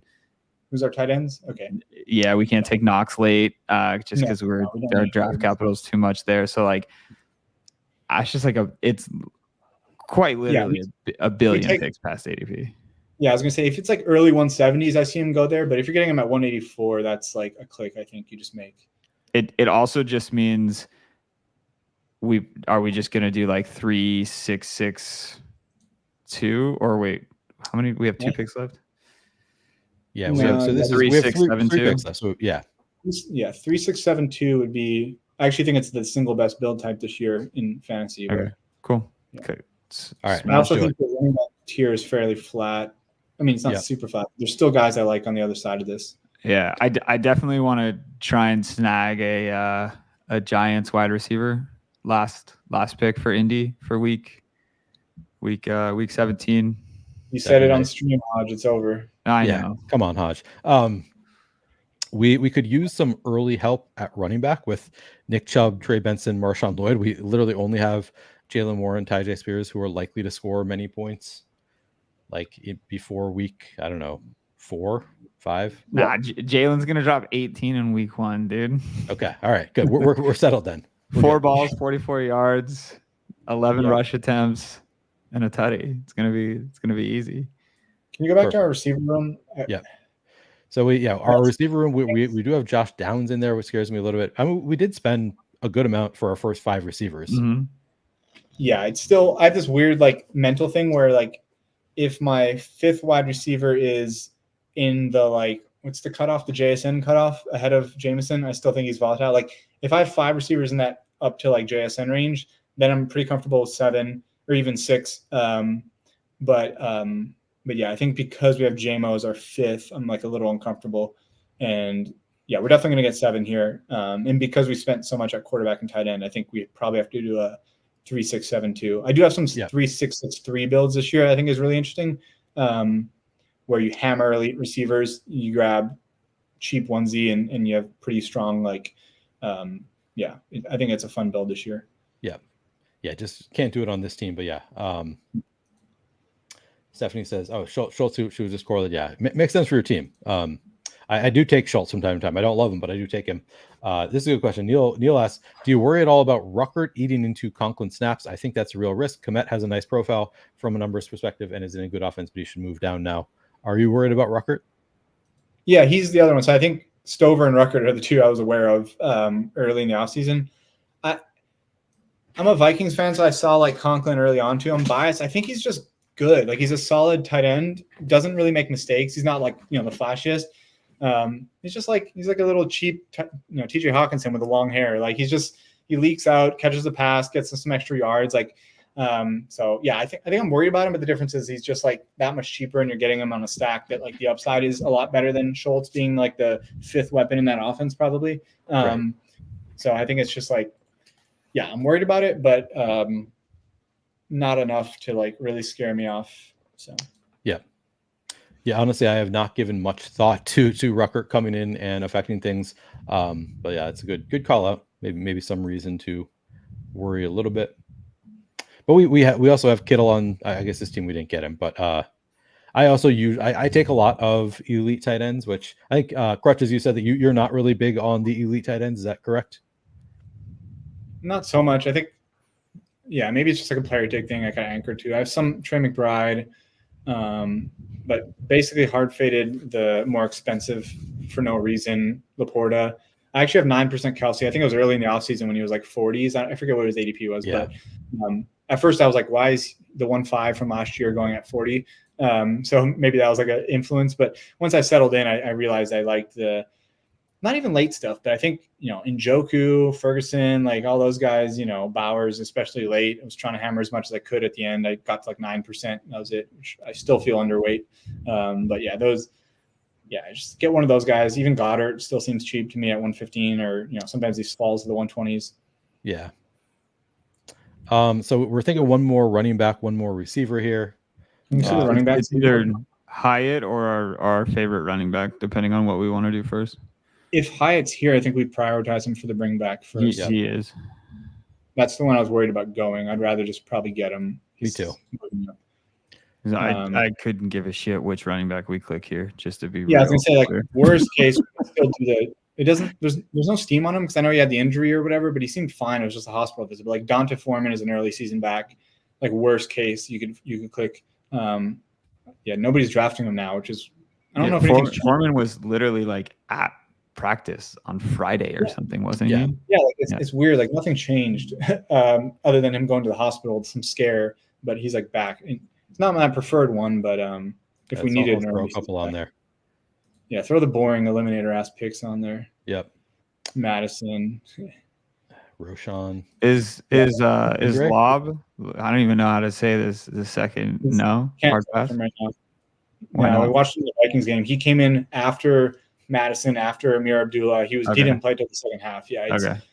I took him initially during camp because there was so much good buzz. I'm like, okay, if he's the third down guy, I'm ready. But then he came in. It was Madison. I missed that in the Raiders game. I didn't know that. Even reading through snaps and fucking Twitter threads. Madison did all the base work, and then Amir played all the third downs basically. So it was definitely like, I'm not going to click Lobby for now. It's maybe it's week one brain, but like he's still a 6th round pick. So.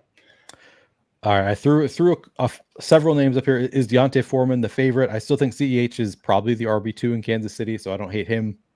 Roshan would be the other. CEH is another contingent back, though. Foreman's the only guy who literally in week 2 falls into the end zone. Foreman on this list. Did Roshan? No, Roshan was the guy I think might be the best, but take Roshan. He might have a role with him. Yeah. I got a bias for Roshan. I'll definitely click it. You a good bias for Roshan? Yeah, he trades at the gym that I train at. So nice. Okay. We chat it up every once in a while. That's great. I like go out of my way to make sure I don't mention a damn thing about fantasy football to him though. Probably a good idea. Yeah. I think most football players don't seem to love talking fantasy football. No. Did you see Matt LaFleur's press conference about asking about who the number 1 receiver is? He hates that terminology. People talking about wide receiver 1, he thinks they're all going to get their turns essentially. Yeah, this is the coach speak. Matt LaFleur on the pecking order. I want to vomit every time I hear number 1 receiver, to be honest with you. It drives me crazy. That's something you got to talk about. I feel like we have a bunch of number 1s. The beauty is that they're all capable of doing so many things, which gives us a lot of versatility in terms of how we deploy their talents. Maybe we'll be a 10 personnel team, he said. Damn, that's crazy. Yeah, that is crazy. It sounds like a Bo Melton tweet to me. I don't know. Yeah, right. Yeah, that's one way to interpret it. 5-man rotation. I'm so glad you just did that's such a sick callback. That was so perfect. Bo Melton coded, baby. Oh, that's too good. Andrew thinks Sam Darnold is about to be a 16th rounder. Oh, he took Sam Darnold? I mean, is he saying that like he gets for sure the job week 1? Maybe it's because of J.D. McCarthy's injury. I don't know. I think he's only a 16th rounder because he's or 18th rounder now because he's the presumed starter, but it's still only early season. And then I mean, I think initially I was like early in camp, I was like, okay, he might play the whole season if they're in contention and KOC is a good coach and all that. But yeah, I still think like if you just look at Vegas and look at win totals, like once they fall out of contention, they're definitely going to play JJ. And I think injury reports on JJM is that I saw that he had some kind of an injury earlier today. I didn't follow up though. That was right before it came on the stream. So maybe it's a worse injury than I thought. I don't know. I'll check the. Oh, hold on. I was going to check the Twitter machine, but there's a Drake May highlight, so I have to watch that first. Oh yeah, got to watch the Drake May highlight first. I saw your exposure. You need to check that. Drake May to Javon Baker highlight. I'm here for it. Bookmark it. Right. Put it in the hell yeah, not safe for work column. All right, we are lagging. There we go. Dude, the streamer EV has been real tonight with the Gibbs click. Right? And, Yeah, it's been, us been not missing great. JJ. I mean, we didn't take JJ on either team, but still, it Yeah. could have been real. When I was streaming with JJ Zacharyson earlier, there was a pick that we made that was like, we almost took Trey Sermon maybe, and then I looked at the board and it's like, oh, he's hurt. It's like things are happening in real time. Wild. I can't find a single JJ McCarthy injury tweet. Like I want to find one, but there's nothing. Link us, Andrew. Okay, they hold him out of practice with a knee, but okay.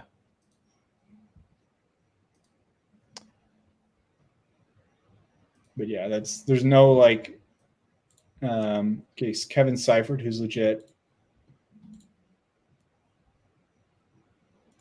Yeah, I don't know. All right. Oh, I think he says, I think they said he's not traveling with the team or something. Okay. Yeah. Yes, Stephanie, we know that you have tons of May too. Anybody who uses leg up stuff has tons of May.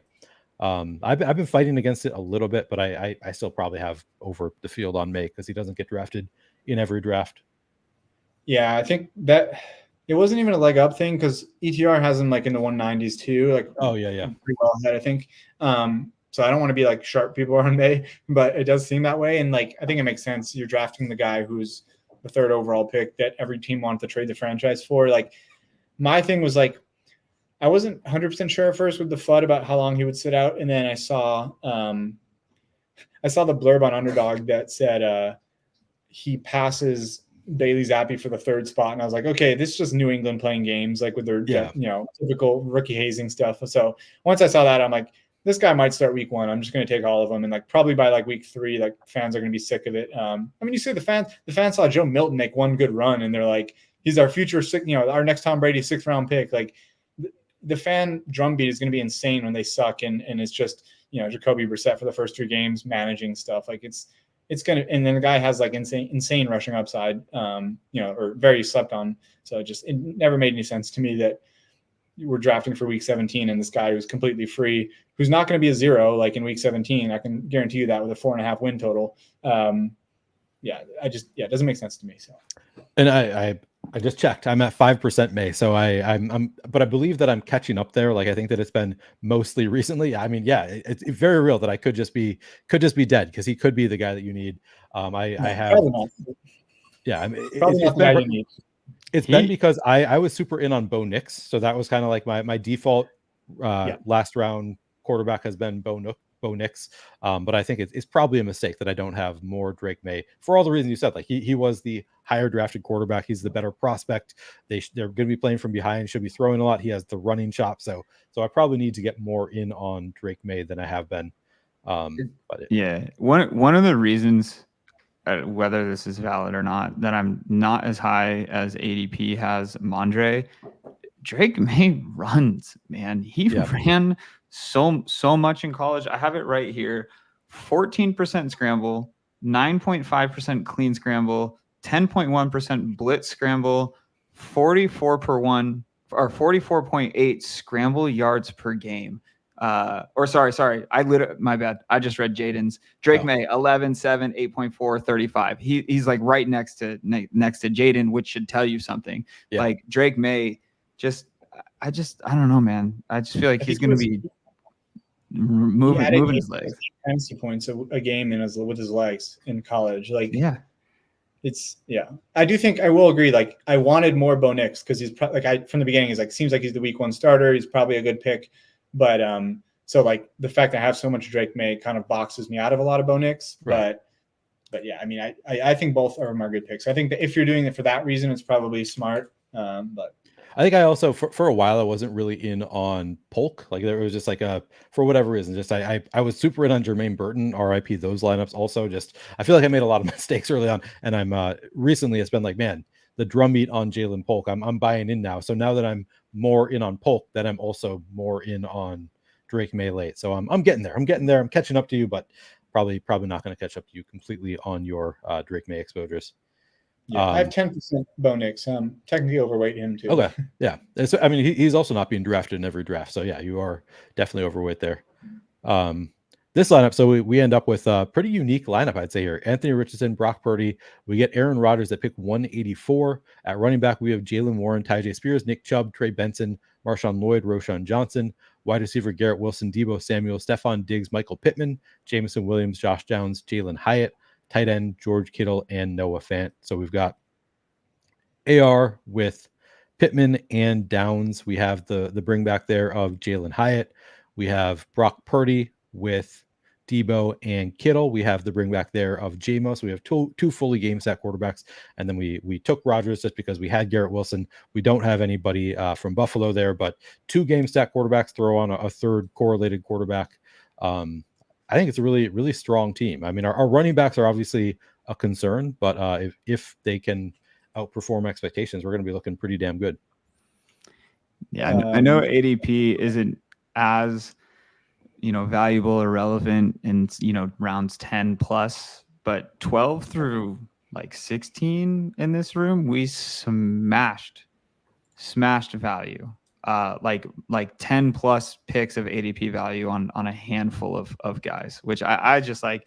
Yeah. Okay, cool. Give me great Skolansky bucks or whatever, but it's just not like that's good value. Benson, Rodgers, a little bit of value on Lloyd. I think Fant too, right? Ones. Yeah, Fant. We get you're right. We got several big followers. Yeah, that's should be a pretty unique team. A lot of nice pieces. I'm happy with it. Can I fight 2 people in the chat at the same time, Neil? Can you what now? Can I fight 2 people in the chat? Yeah, go ahead. Let's fight them. Okay. Yeah. I pull up Joshua's comment about Drake May. Who's he going to throw to? Yeah. You don't need to sell me on him any harder, man. He's just going to run the ball more if he has no one to throw to. Come on now. And Pop Douglas erasure. Okay, I just want to get this off because I was fighting in Discord about this earlier. Jerome Ford and Pop Douglas are the 2 worst picks on the board at ADP. Oh, damn. Pop Douglas broke 10 fantasy points one time last year with 0 weapons on the team, getting all the design stuff, all the gimmicky stuff. 50% of snaps, but that's what his role. He's a midget. He's going to play. He's not a full-time player in the NFL. And like the argument is if the argument would be they're better this year, which means they have more weapons. Like let's just say Polk or Baker wins one of the jobs, right? Bourne comes back at some point. I think KJ Osborne's a good receiver in the NFL. Like he scored 17 points in a game last year. He had multiple games over 10 fantasy points. He's just a good veteran. And like, I'm just like, why is Pop Douglas not going at like 190, except for like some sick workout videos of him running and looking jacked and stuff? Like, he's fun. I get it. But like the guy is like, I mean, you could say him and Wanda are both overpriced with their roles, but I think like Wanda has shown more to me as far as ceiling when it's not an ACL injury thing. So anyway, I just wanted to get my controversial takes, but like Jerome Ford, obviously for the late season reasons. And I think it's just like not that great of a player. He had a chance. And then Pop is like a fun real life player, probably more useful in real life than fantasy, in my opinion, as far as spike weeks go. But it's like the argument just doesn't make sense. Like if you're betting on a breakout, he had all the chance in the world to do it last year as a rookie with literally no talent, Bourne tearing his ACL mid-season, all this stuff. And then now they bring in 2 rookies who they obviously want to play, at least one of them, bringing KJ Osborne on a decent, several $1 million contract. And so I'm just, I'm willing to bet. Like I have 8+% KJ Osborne and he's never drafted. So like, I'd rather have him. I've got a bit. Yeah. Definitely not 80%. Krutches did promise me. He said, I'm going to have some hot player takes and I'm going to call people dumb in a nice way. So if you guys want to throw any other player takes into the chat that Krutches can respond to, you should do it. I want to get all of the hottest player takes. Do you have any off the cuff, just like your hottest player takes that you need to get out now that you are done with your BBMs? No, I think like Jerome Ford and Pop Douglas are the 2 to me that just made no sense for different reasons, right? Late season stuff, Jerome Ford having plenty of chances and probably splitting work with like Deontay Foreman early. And then I never thought that like, I don't know, I'm on the train where Nick Chubb isn't out as long as people are like playing in the worst case scenario, in my opinion.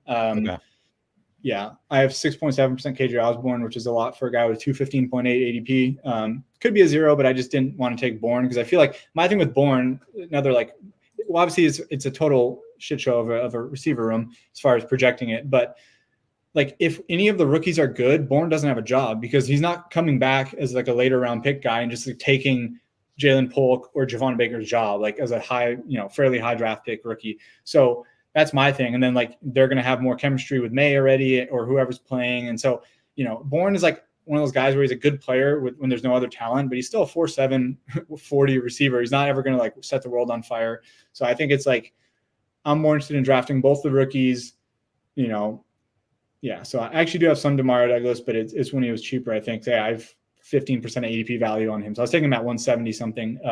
So yeah, I think I don't have that many player takes. Like I said, my fades, I have very little of the Lamar Jackson, and I'm Mark at 5 and 4% Lamar Jackson, Mark Andrews. Oh, interesting. So I feel like that has been one that has been very, very popular among streamers, myself included. I've done a ton of, like, if those two are there at the 4-5 turn, I'm pretty into it. I haven't, like, it's a little bit of a bro taker vibes, big taste. I feel like people not overrate Lamar's ceiling, but like, he doesn't spike as often. If you play DFS, you've gotten burned by him a lot of times at his salary, right? For sure. And so like, he doesn't want to run the ball as much as he did early in his career. I feel like he wants to be a passer, and he's good at it. But it also, like, they've got Henry there, so like, one of them's not running in a bunch of touchdowns, right? And then I'm just, the other thing is, if you want to talk about like the CeeDee Lamb Amon-Ra thing from last year, like, everybody has Lamar Andrews this year, Sure. and like, it's also a pair that's not guaranteed to smash all the other elite quarterbacks. I think like saying a 1-2 turn pick is different, because those are just good players, and you could auto the first 5 rounds of every draft and be okay. Like, right. Like Pete did on the experiment. So, yeah, Andrew, you're misunderstanding the point. You would have lost money playing him in DFS every week. Like, he has to he's a great player. This is not like Lamar hate. It's like, every pocket passer can also spike. They just have more of a zero floor than Lamar does, right? And so, that's just what I think. Maybe I'm reading the general industry wrong over the years, but so many people say that their ceiling will come. Oh, he's got upside because he rushes.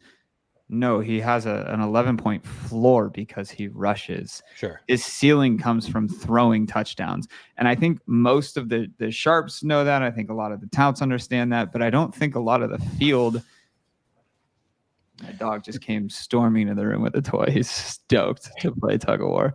I don't think most of the field actually understands like these ceiling outcomes come from 64 yards on the ground and a rushing touchdown, but also 3 in the air. Right.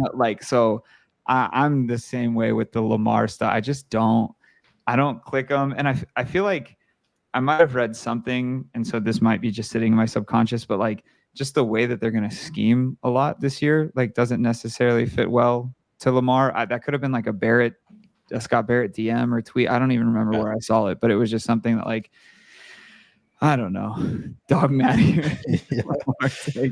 He's an amazing quarterback, and he's going to have weeks where he drops a 30 burger, but so are so many of the other quarterbacks going in that range. And I just think that they have a little bit more upside. And I don't know, man. I would like to hear you guys' Jaden Daniels takes too. Sorry, you can respond if you want. I have a bunch of Jaden Daniels. So that was my comparison. Jaden Daniels, I was comparing more to AR as like a cheap AR. So like, that's my fade on AR, is like, AR is, I hate to be that guy, because obviously I'm presenting the bearish case here, and he's a super fun player. Like, all these guys I'm not hating on, right? It's just like, we're drafting AR as if he's already elite, which he has the ceiling to be, absolutely. And we saw that in a limited sample, but like, we still haven't seen more than 2.5 games of him in the NFL. Like, we don't know that he's an elite passer yet. We don't, we know he's a good rusher, but that also brings risk if he's going to use his body the way he does and try to run over people and stuff. And so it's like, if I can get, like, we've seen, a little bit more AR than we have Jaden Daniels in the NFL. So I'll take the guy that's, played 2.5 less games, but has 100 ADP. And so like, that's that take. And then to address like Stephanie's thing of like, come week 17, I want Lamar, like, like, he's the same price as Jalen Hurts, where I'm taking Jalen Hurts and Josh Allen in the 40s. So like, or maybe, 5, 6, 7 picks cheaper, but like, come week 17, I want Jalen Hurts. I want Josh Allen. I don't really want Lamar. Like, you have to fade someone. Like, you can't have all the quarterbacks on your team. And so like, like all my Josh Allen is at average pick 40. And then I think Hurts is the same thing, where like, I take him and I obviously push him like one extra pick to get him into like the low 40s. So like, yeah, you can get Lamar at 52 sometimes and stuff like that. I get that with the Andrews thing if you take Andrews first, but it's more that like it's a super high owned combo that's not guaranteed to like outperform, the Josh Allens, the other ones. And I get like you can argue that for anyone, like AJ Brown's high owned with Hurts and Devontae's high owned with Hurts, but like it seems like everybody's just doing like, oh, it's just so natural. Lamar, Andrews at the turn. So it's like a combination of that being high owned plus not loving him versus the other elite quarterbacks is kind of like, all right, I'll just, and then Mahomes is the other one. He's low key a running quarterback. Like he adds a few points a game on the ground and he has infinite weapons this year. And like, he had an absolute floor thing. So like all the quarterbacks are cheaper. I think it's fine to take whoever. I'm not criminalizing that. But I'm just going to take my shots on the other guys. Yeah, Craft says Mahomes outscores Lamar this year. Book it. I would not be shocked by that. I've been buying in more and more on Mahomes recently. So I asked about Jaden Daniels because I saw the tweet recently that somebody Hilo tweeted out that he thinks that Jaden Daniels is a great season-long pick and a horrible best ball pick. And I was curious to hear your takes on that. I'm out on that take. Sounds like you are also, that you're pretty in on Jaden Daniels, where he's going. Yeah, I love Hilo. Like some of his game theory stuff, that it just doesn't make sense to me. And like one of the reasons, like Easy was arguing with him in the comments, and like one of the things he talked about was like Washington is projected to score 21, 20, and 22 points in the fantasy playoffs. I'm like, and a team's never outperformed their cost. Like that's the whole point, is it's priced. Like, people talk about like, New England's the worst team in football. I'm like, great, that's why he's going at 200 ADP as the third overall pick in a draft. Like it's priced in, man. Like I hate to be like everything's priced in the market, because not everything is, but like that is like if you're drafting a quarterback that's going to start from day one with massive rushing upside, possibly a really good passer too, from what we've seen in limited action and kind of camp reports, with weapons that are pretty easy to get if you want Jahan or Terry or Sinnott or Ertz. Like, yeah, in a game environment that's probably going to be pretty good against Atlanta week 17. Like all of that, like it's like I'm not out on him, like just because he's projected for 20 points. Like what if they're good? Then come week 17, they're projected for 24 and a half, 26 fantasy points. I can't say, look, I get that we need to make decisions based off the information that we have, but the information that we also have is that the season is wildly chaotic, and a team is going to be projected to have a 25.5 implied team total when they originally had a 19.5, because a couple different injuries, they're all of a sudden, a top 5 team in pace. They end up playing in a dome. I mean, like, look, I know Steph said like come week 17, I want Lamar. And come week 17, I want whatever teams are playing at the fastest at the end of the season. Like that's what I want. I don't necessarily know who that is going to be, but like I think I want Green Bay and Minnesota come week 17. In the dome, like Jordan. Like I don't know, man. Like Matt Stafford come week 17. Like we just don't know. Like Arizona and the Rams. Like it's just like, or maybe we don't. You know what I'm like? It just could be so wide, like. I don't know. I think people get super caught up. Also, I need the Chargers New England to be the game in week 17. I'm telling you, sometimes I click Herbert and QJ and Palmer or whatever, just because like I don't want to not have the worst game environment when it ends up being the best game environment. It's my single highest owned playoff stack for all. Yeah, dude, it's wild. And on the Jaden stuff. Look, he could be a real difference maker and elevate a lot of those pass catchers too. They have a lot of talent in Sinnott. They have a lot of talent and maybe in Jahan Dotson, who looks like he could be running out of the slot. Take that as a good thing or a bad thing, whether that's a camp battle or they don't know what to do with him, or he really loves him as a slot receiver. And then obviously Terry McLaurin's like one of the best is he the best separator? I don't know. Matt Harmon really likes him. So that's all that I need to know is that he grades out well in reception perception. So like Jaden, and look, I just read the wrong stats, and it was all of Jaden's rushing stats, who was one of the highest rushing quarterbacks in college. So like, I think it's sick. I think, and this is priced in, as Krutches is saying, I think Caleb's the better pick, right around there with some of that talent. Better than Jaden Daniels. Yeah, but the market agrees with this. Not like I'm saying anything hot. I just end up clicking and setting up more for the Caleb Williams stuff. I think that there's such a sick ceiling with all of those wide receivers. The market agrees with it from a wide receiver standpoint, but Jaden Daniels does have the higher ADP on every best ball site. It's close, but yeah. Jaden does have the higher ADP, but what I'm saying is like, it's not some hot take. They're like literally on opposite end. They're like right there. Yeah. So I really like Caleb. I think that's a vibe-based take that I have, though. I don't know ball. It's like the 8th time that I've said it on this stream. I don't necessarily have any player takes. I just think that there's a lot of talented wide receivers in Chicago, and I think that there are plenty of 4 TD games to come for Caleb Williams.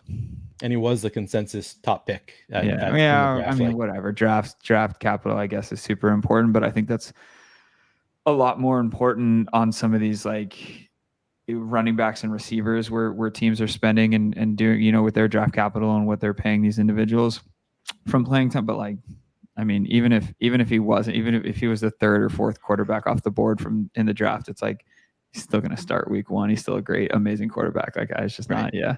But yeah, I agree. It definitely helps confirm my bias. Yeah. Nice. Trying to think if we have any other hot takes. I don't think so. I have one more. I just remembered. Isaiah Likely is a terrible pick. Although I can see the upside. But I have one share of Isaiah Likely in BBM, and it was at pick 210. So that's where I priced him at. My take here is like another scary fade because he's a great tight end like when he's on the field. My thing is just like when you see coaches say something one year, don't do it, and then he gets there through injury, right? And then now they're like, people are like, oh, they're just going to run more 2 tight end, or they'll split one of them out, play both of them at the same time. Like, you're wish casting. Like, whether it happens or not, you're wish casting. Like, this is one of those things where it's like kind of like the Fields thing, which I also think is a fairly bad pick, but it makes sense. I have some too. But like, it's just, if we're betting on Mark Andrews hitting, like, he's going to be healthy, but even if you want to bet against Mark Andrews, that's fine. But like, you're betting on an injury, and you shouldn't be going like 169 ADP or whatever it is.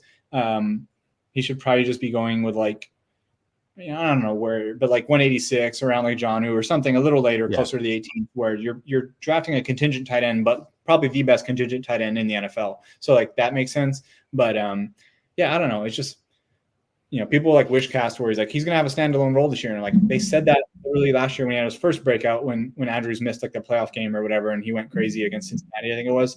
And then same thing happens last year. He misses time, has a huge thing. And now they're like, yeah, we're going to play him more again. And it's like, are we though? Right. So anyway, it's like the thing where coaches are always like, we're going to use this running back out of the slot. We're going to use him everywhere. And it's like, no, you aren't. Like, you don't do that. Never happens.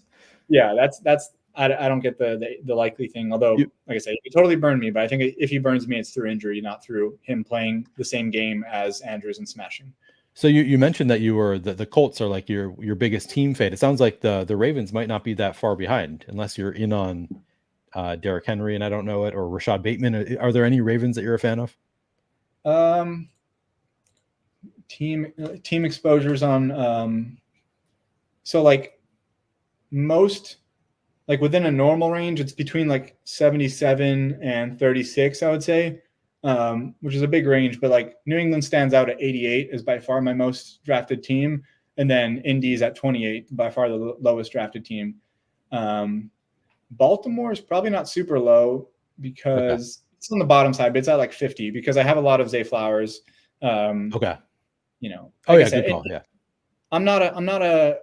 I am a ball knower, but I'm also like, I understand that like there's people way smarter than me. So I try to aggregate information, and like JJ Zacharyson, who I think is one of the sharper guys in the industry, despite, like I said, not being best ball focused at first. His year 2 model loves Zay Flowers, same and loves JSN. So both those guys were targets for me. And I tried to mix it up where I'm not always taking like Zay and Tank at that turn range, but I do have a lot of Zay Flowers, which, they always talk about Rashad Bateman being their wide receiver 1. This year is the year. And it's like, is it, I clicked some Rashad Bateman too, but it's like Zay Flowers showed out in year 1. So yeah, he was very good. You guys have been on for over 2. This has been the length of a three draft stream, and we only did 2 drafts. Really appreciate both of you coming on and hanging out for this long. I wasn't sure if you were going to make it. I thought Hodge was just going to be here for 1 hour, so I'm very happy that you guys have both hung out for this entire stream. It has been a lot of fun. Hodge, I know that you have a lot going on. Sounds like you're not going to be doing Sunday morning streams. People were clamoring for them in the chat. And by the way, Jewish McCaffrey, sorry, before we answer that, I meant to answer this. I will be doing for Roto Grinders Sunday mornings. Jewish McCaffrey had asked that earlier. I meant to respond. So I just want to say that. Hodge, what do you have going on for the rest of best ball season and then the NFL season. What's going on with you? Just working on tools over at Solver, man. Yeah, you won't be finding any content from me.